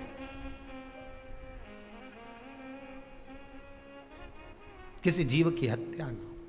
जैसे चतुर्थी का व्रत करने वाली जो माताएं होती हैं, जो चतुर्थी का व्रत करती हैं, आज भी चतुर्थी मान्य हो रही होगी, तो चतुर्थी का जो व्रत करने वाली होती हैं, जो चतुर्थी का पूजन करने वाली होती हैं, उनके भीतर का एक भाव होता है कि जैसे ही शाम का समय आए चंद्रदेव का पूजन करें, चंद्र जब प्रकट हो जाए, कलश भर लिया, उसके नीचे आखा दाना रख दिया, चावल गेहूं जो भी आप रखते हो पूजन के लिए, ऊपर पात्र आदि रख दिया जलाशय, फिर अपन ने घी का दिया लगाकर पूजन भी कर ली। तो जो चतुर्थी का पूजन करने वाली होती हैं, जो चतुर्थी का नियम व्रत धारण करने वाली होती हैं, बड़ी बड़ी चतुर्थियां करती हैं या उसका नियम धारण करती हैं, तो चतुर्थी का जो पूजन करती हैं वो किस चीज के लिए होता है? केवल संतान, पुत्र, परिवार, हमारा कुटुंब, हम जिस कुल में हैं, हमारा कुल वैभव की ओर बढ़े, संपदा की ओर बढ़े और उसकी आयु बढ़े, उसकी आयु बढ़े, वैभव बढ़े। बहुत ध्यान दीजिएगा महाराज, चतुर्थी की पूजन में जो आप आखा दाना रखते हो, गेहूं वगैरह कुछ भी जो भी रखते हो, उसकी बड़ी महत्वता होती है महाराज।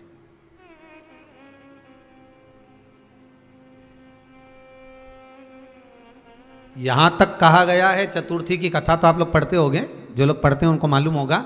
चतुर्थी की कथा में लिखा है,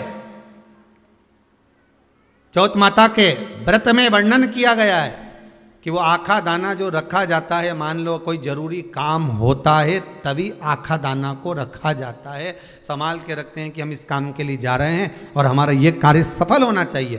तो जिसने चतुर्थी का व्रत करा है, जिसने चंद्रदेव का पूजन करा, चतुर्थी का व्रत करा, वो गणेश जी से विनती करके वहां से 2-4 आखा दाना उठा ले, और जो व्यक्ति का काम अटक रहा है अपने ही घर का, पर दूसरे कुल को नहीं देना, अपने ही कुल के अंतर्गत जो काम अटक रहा है उसकी जेब में, उसके पल्लू में उस चीज़ को रख दिया जाए। तो चतुर्थी जो अगली आती है, जैसे आप महीने की करते हो तो महीने की, और आप जैसे करते हो कि 4 अलग बड़ी बड़ी चतुर्थी करते हो तो उसके अनुसार आपका कार्य सिद्ध होता ही है। उस आखे दाने का इतना महत्व होता है क्योंकि चतुर्थी का व्रत करने वाली माता जब व्रत करती है तो स्वयं चतुर्थी की कथा में लिखा हुआ है कि पार्वती जी गणेश जी से चतुर्थी की कथा बचवाती। चतुर्थी की कथा बाची किसने थी? स्वयं गणेश जी महाराज ने। और सुनी किसने थी? माता पार्वती। बाचने वाले गणेश जी थे, सुनने वाली माता पार्वती थी। तो चतुर्थी की कथा जब होती है तो उसको स्वयं गणेश जी बाच रहे हैं।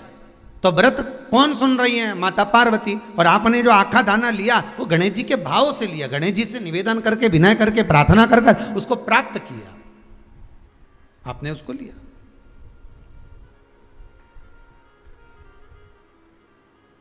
फल प्रदान कर देता है, कार्य की सिद्धता देता है।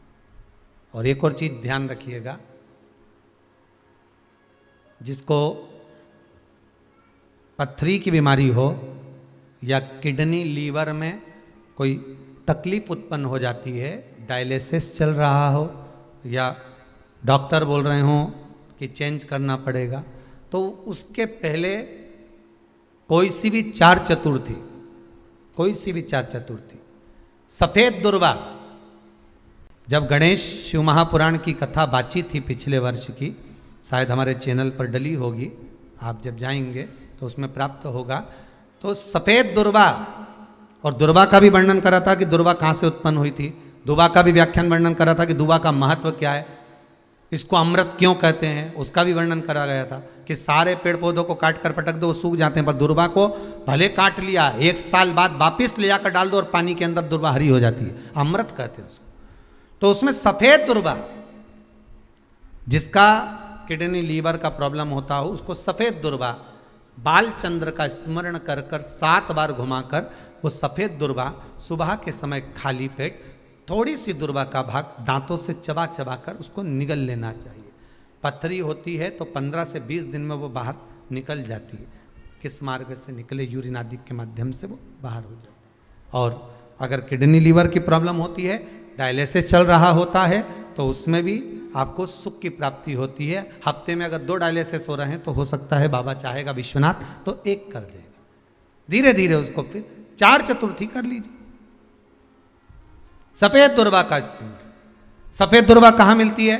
तो कहा जहां जलाशय होता है, जहां कुआं हो, बावड़ी हो, तालाब हो, पानी जहां भरा रहता है, उसके नजदीक में सफेद दुर्वा उत्पन्न होती है। सफेद दुर्वा वहां रहती है। सफेद दुर्वा का स्मरण शिव कथा कह रही है। अगला वर्णन किया है भगवान। तो बालचंद्र चतुर्थी का स्मरण करते हुए कहा कि आप जो व्रत कर रहे हो उस व्रत की पूर्णता में जिस भगवान का भजन कर रहे हो उस भगवान से पूर्ण फल की कामना हो आपकी। फिर 18 नियम में से एक नियम कहा, जब 26 एकादशी पूर्ण हो जाए तब आप उद्यापन 1 बार का जरूर करें।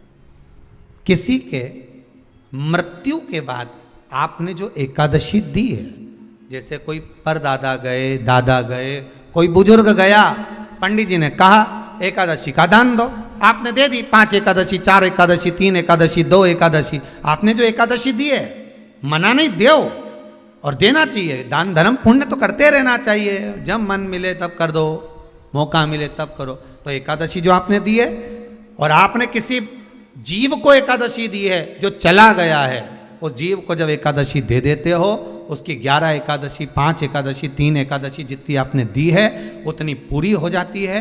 उसके बाद में एकादशी का एक व्रत नहीं रखना चाहिए, उसके बाद फिर अगला एकादशी का व्रत धारण करना चाहिए, वापिस फिर पुनः।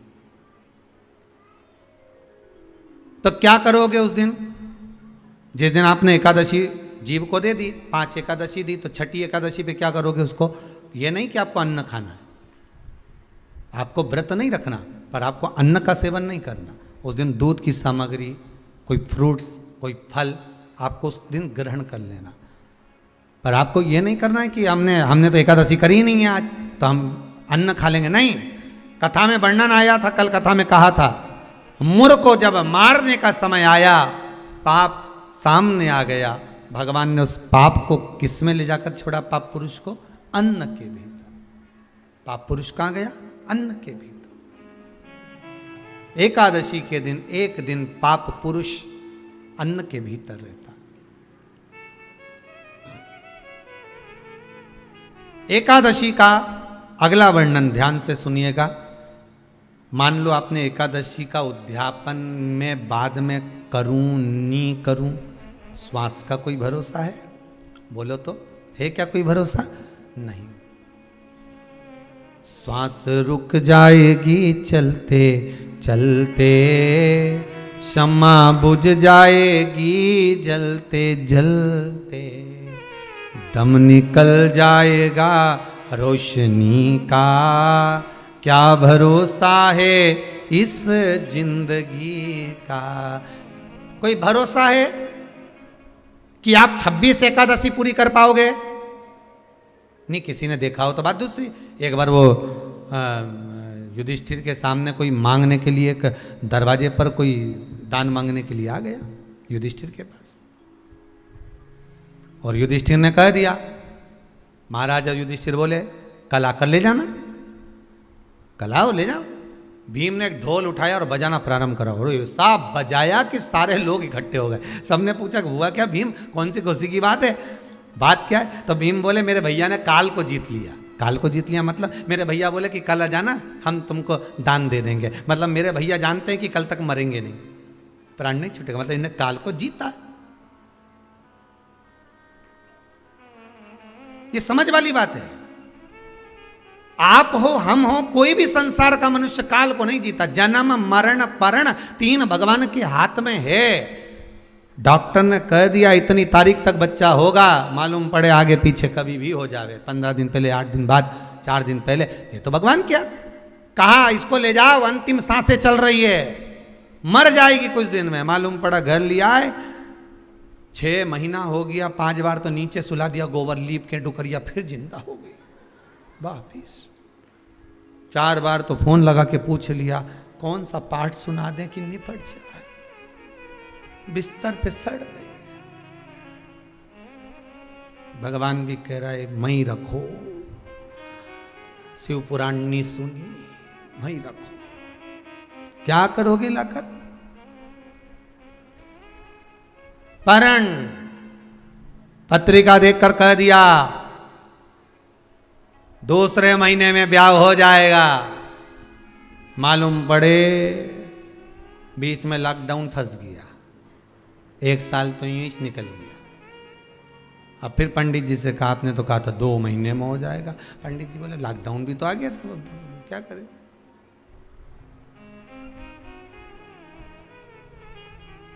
तो लॉकडाउन से क्या फर्क पड़े महाराज जी, शादी तो पक्की हो जाना थी। पंडित जी बोले जो इसके लिए बना था हो सकता है उसको कोरोना हो गया होगा, तो भगवान भी दूसरा ढूंढ रहा है, टाइम लगेगा, अभी समय लगेगा। कोई कितना ही कह दे कि इतने समय तक विवाह हो जाएगा, शादी हो जाएगी, पर जब तक उसने बंधन नहीं लिखा तब तक बंधना मुश्किल है। जन्म मरण परण 3 शिव के हाथ है, मेरे भगवान के हाथ में। 3 भगवान के पास में है, 3 वो भगवान के पास रहेगा। कोई कितना ही कह दे, ना आपका ना हमारा, क्या भरोसा है इस जिंदगी का क्या भरोसा है, आज है कल नहीं, क्या भरोसा। तो फिर मान लो हमने 7 एकादशी का व्रत कर लिया और उद्यापन नहीं कर पाए, 26 का इंतजार कर रहे थे और उससे पहले निपट गए, तो फिर उद्यापन ऊपर करोगे? अरे बोलो तो सही, उद्यापन कहां करोगे? सारे व्रतों में केवल एक व्रत ऐसा होता है एकादशी का, जिसका उद्यापन पहली एकादशी पर भी कर सकते हो। सारे उद्यापन में केवल एक उद्यापन ऐसा होता है, सारे व्रतों में एक व्रत का उद्यापन ऐसा होता है, वो है एकादशी का। ये जरूरी नहीं कि 26 पूरी होगी तभी तुम करोगे, या तो पहली में ही कर लो या फिर 26 पूरी हो तब कर। पर उद्यापन, अगर तुमको ऐसा लगे कि हाँ मैं अभी तो जीऊंगी हो, अभी तुम्हारा बाल भी धोला नहीं हुआ, तुमको ऐसा लगे तो अभी तो मैं तो बढ़िया, तो फिर भले मत करो। पर एकादशी का नियम कह रहा है, एकादशी का यहाँ 18 नियम में से एक नियम कह रहा है कि एकादशी का उद्यापन पहली एकादशी पर भी हो सकता है, पहली पर भी कर सकता है, फिर तुम्हारा मन पड़े तब। क्यों? तो पहली पर करने से क्या फल मिलेगा? तो एकादशी की नियमावली कहती है, अगर मान लो आपने पहली एकादशी पर भी उद्यापन कर लिया, इसके बाद में जितनी एकादशी करोगे वो सारी तुम्हारे खाते में जुड़ती जाएगी। मतलब बैंक में खाता खोल लो, ठीक है, खाता खोल लिया, अब जितना कमाता जाओगा उसमें डालते जाओ, जितनी कमाई करके लाओगे उसमें जमा करते जाओ। एकादशी एक बार उद्यापन पहले में भी हो गया तो बाकी का पुण्य तुम्हारे खाते में आ जाएगा, उसका पुण्य। एकादशी का उद्यापन बड़े महीने में माघ शुक्ल एकादशी के दिन, माघ का महीना हो, शुक्ल पक्ष की, जम के बोलिए, एकादशी हो, प्रयास करना कि आप उद्यापन करें, भले 5, 10, 11, 12 जितनी एकादशी हो जाए, 26 हो जाए तो ज़्यादा अच्छी है, नहीं तो आप करें तो माघ महीने की शुक्ल पक्ष की एकादशी के दिन आप उद्यापन करें, प्रयासरत करें, प्रयास। बड़े महीने के अंतर्गत जो उद्यापन, हाँ चतुर्मास के अंतर्गत उद्यापन नहीं होता एकादशी का, बहुत ध्यान दीजिए हमारा। ये जो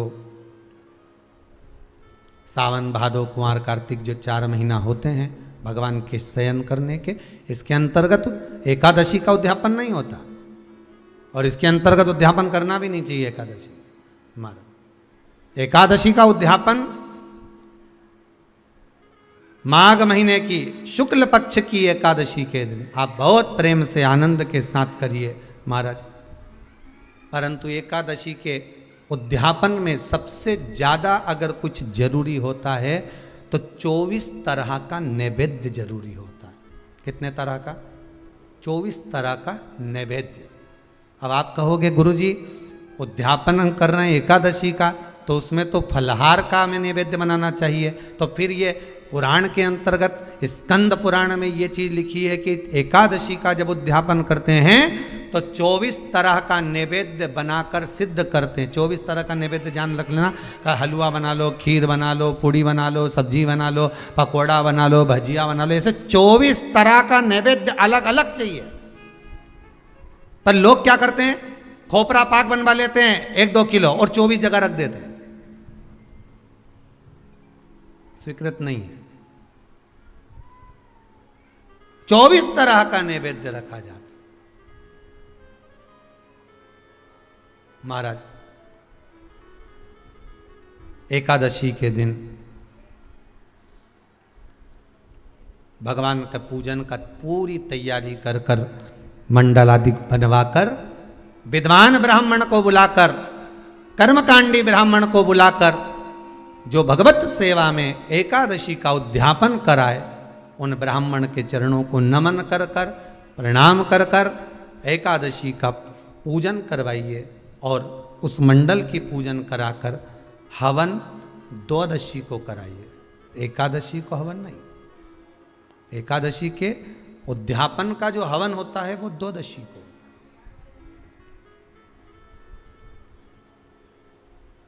एकादशी का उद्यापन, द्वादशी का बड़े प्रेम से आप खूब आनंद से हवन पूजन कराओ। पूजन कराने के बाद, हवन कराने के बाद 26 जोड़े ब्राह्मण ब्राह्मणी के बुलाकर भोजन कराकर उनको भाव से जो आप समर्पित कर सकते हो, जितनी आपकी सामर्थ्यता हो, उस सामर्थ्यता के अनुसार आप दान धर्म पुण्य करो, आप उन्हें प्रदान करो। और बन सके तो एकादशी की रात्रि को भी जागरण करें, और द्वादशी के दिन जिस दिन हवन करें उसकी भी रात्रि को कुछ जागरण करें।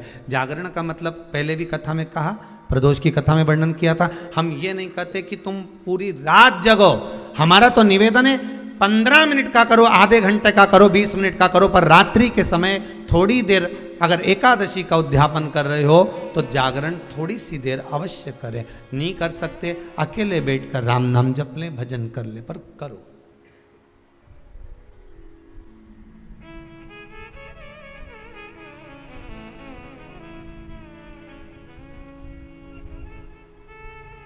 भगवान का भजन करो, किसी भी रूप में करो। देश है मंगल मंगलकारी, अवधूत रूप निराला हो,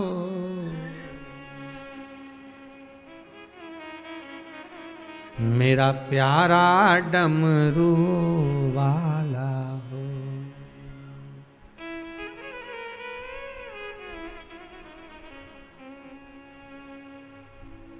भगवान शिव का जिस भाव से, जिस आनंद में करे, भजन करो। धीमा बजाओ भोलानाथ डमरू, धीमा बजाओ, धीमा बजाओ भोलानाथ डमरू, धीमा बजाओ, ओ धीमा बजाओ भोलानाथ डमरू, धीमा बजाओ, धीमा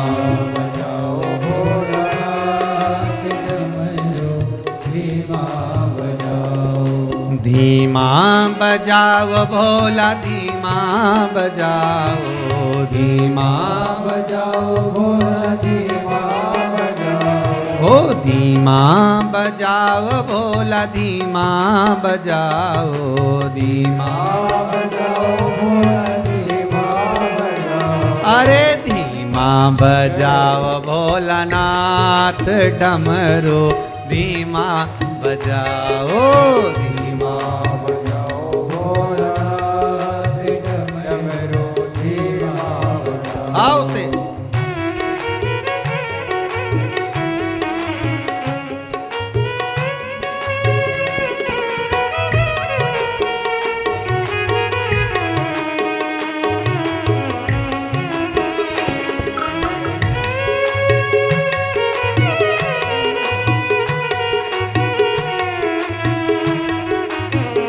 हर भोले।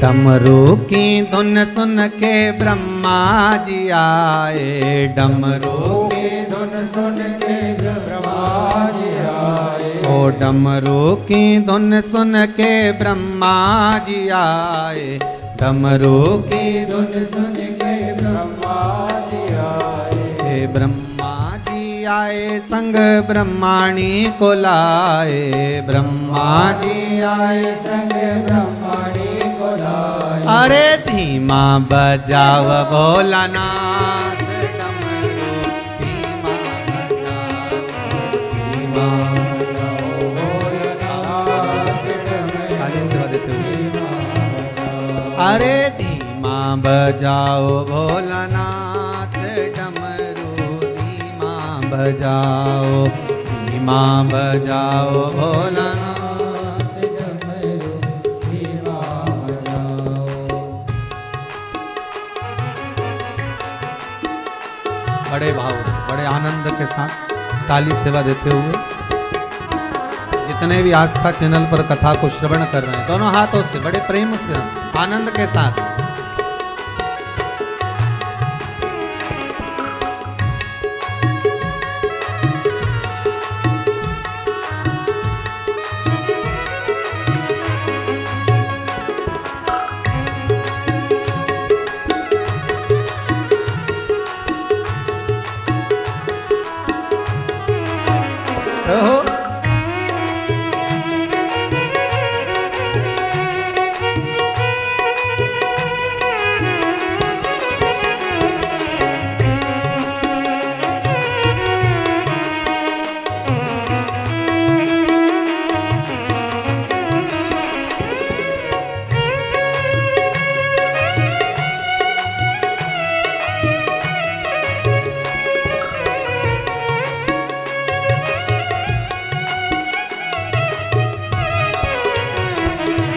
डमरू की धुन सुन के कान्हा जी आए, डमरू की धुन सुन के कान्हा जी आए, कान्हा जी आए संग राधा को लाए, कान्हा जी आए संग राधा को लाए। अरे धीमा बजाओ भोलानाथ डमरू, धीमा बजाओ, धीमा बजाओ भोलानाथ डमरू, धीमा बजाओ। अरे धीमा बजाओ भोलानाथ डमरू, धीमा बजाओ, धीमा बजाओ भोलानाथ डमरू, धीमा बजाओ। अरे धीमा बजाओ भोलानाथ डमरू, धीमा बजाओ भोलानाथ डमरू, धीमा बजाओ, धीमा बजाओ भोलानाथ डमरू, धीमा बजाओ, धीमा बजाओ भोलानाथ डमरू, धीमा बजाओ। भगवान से प्रार्थना करें, विनती करें, निवेदन करें, चरणों का स्मरण करें, भगवान की अविरल भक्ति को धारण करें। 26 ब्राह्मणी को जोड़े से भोजन कराकर कुछ भेंट देकर विदा करें। ऐसे एकादशी के उद्यापन का वर्णन किया गया। एकादशी का उद्यापन सुख प्रदान करने वाला, आनंद देने वाला, भगवत रस तत्व को संजोने वाला। महाराज शिव महापुराण की कथा में वर्णन आता है कि माता पार्वती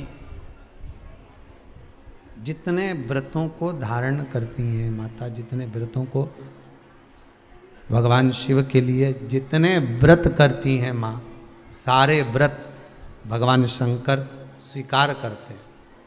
एक बात हमारे जीवन में आप उतार कर रखी है कि आप सोमवार का व्रत कर रहे हैं या मंगलवार का व्रत कर रहे हैं, बुधवार, गुरुवार, शुक्रवार, शनिवार, प्रदोष, एकादशी, जो भी व्रत धारण कर रहे हैं, जो भी व्रत आप अपने जीवन में उतार रहे हैं, कर रहे हैं, प्रयास करना कोई व्रत, कोई पूजन, कोई पाठ, कोई अनुष्ठान आप अपने लिए करो, दूसरों को बर्बाद करने के लिए नहीं।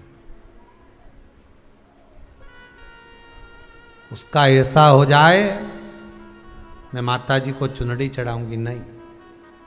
उसका ऐसा हो जाए, उसका ऐसा हो जाए, नहीं नहीं, आप अपने लिए करो ना।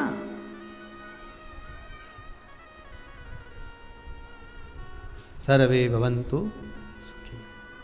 अगर आप व्रत कर भी रहे हो तो किसी के बुरा करने के लिए नहीं।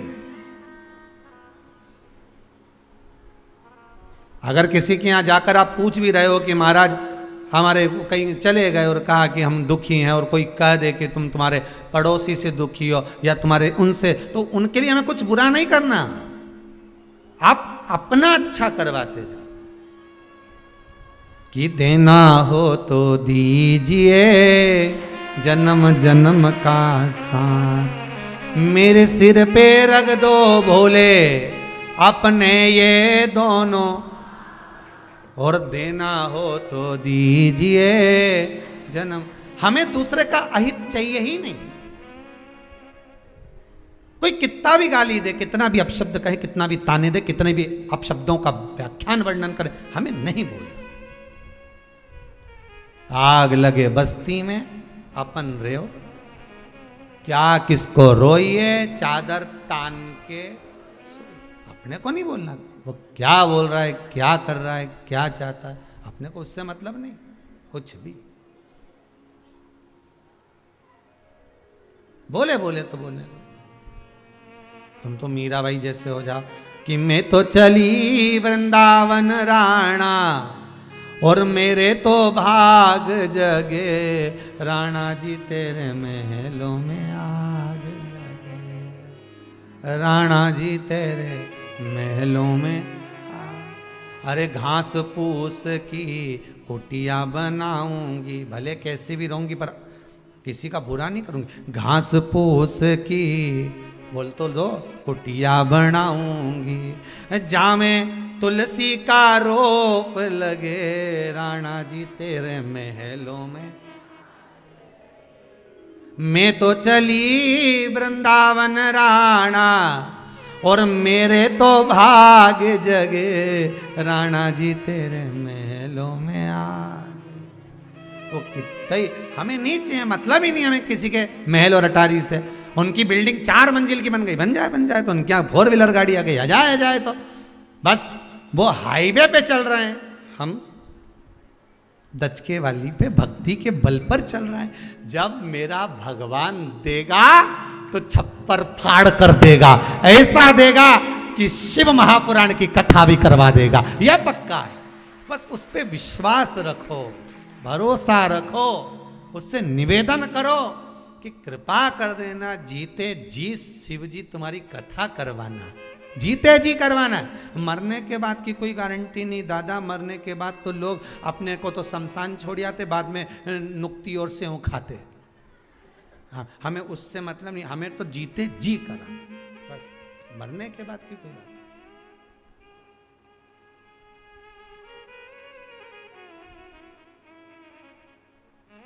आप तो बस कृपा कर दो भोलानाथ।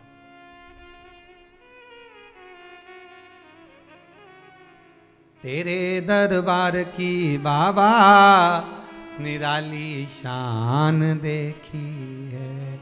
जब भी सुना एक ही बात सुनी कि तूने चोर को कुबेर बना दिया। तुम इतना तो कह सकते हो, जितने आस्था पे सुन रहे हो ना, तुम इतना तो कह सकते हो। जब भी सुना एक ही बात सुनी कि चोर को कुबेर बना दिया। क्या मैं चोर से भी बदतर हूं जो अभी तक मुझे देने में पीछे हटे हो? क्या मैं उस चोर से भी गई बीती हूं? क्या मैं चोर से भी गया बीता हूं जो अभी तक मेरी नहीं सुन रहे हो? रोज झोली फसारती हूं, रोज झोली फैलाकर कहती हूं कि बाबा कृपा अब कर दे। इतना तो उससे कह सकते हो, उसको थोड़ा सा तो याद दिलाओ कि चोर को कुबेर बनाया था। और मैं तो उससे भी गई बीती हूं क्या? जब वो सुनेगा देगा। दिल से कहना, परंतु दिखावे से नहीं, दिल से कहना। तेरे दरबार की बाबा निराली शान देखी है। तुझे देते नहीं देखा, पर झोली भरी देखी है। तू कृपा करेगा तो जरूर होगा। माना मैं पापी हूँ, माना मैं कपटी हूँ, माना मैं चली हूँ, माना मैं प्रपंची, मुझे कुछ नहीं आता, पर एक काम तो आता। श्री शिवाय नमस्तुभ्यं, श्री शिवाय नमस्तुभ्यं, श्री शिवाय नमस्तुभ्यं, श्री शिवाय नमस्तुभ्यं। कुछ नहीं आता, पर इतना तो आता। ना मैं मंत्र जानूं, ना मैं तंत्र जानूं, मैं साधना नहीं जानूं।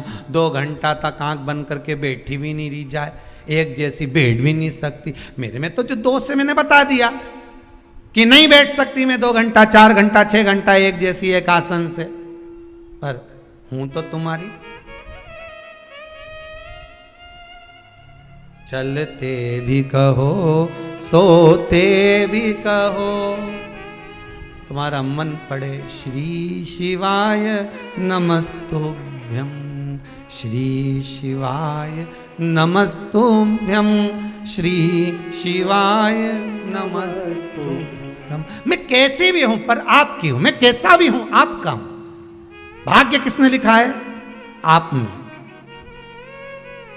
जन्म आपने दिया, मारोगे आप, पेट भरने की जवाबदारी आपकी है, पर ऐसे ही मत मार देना।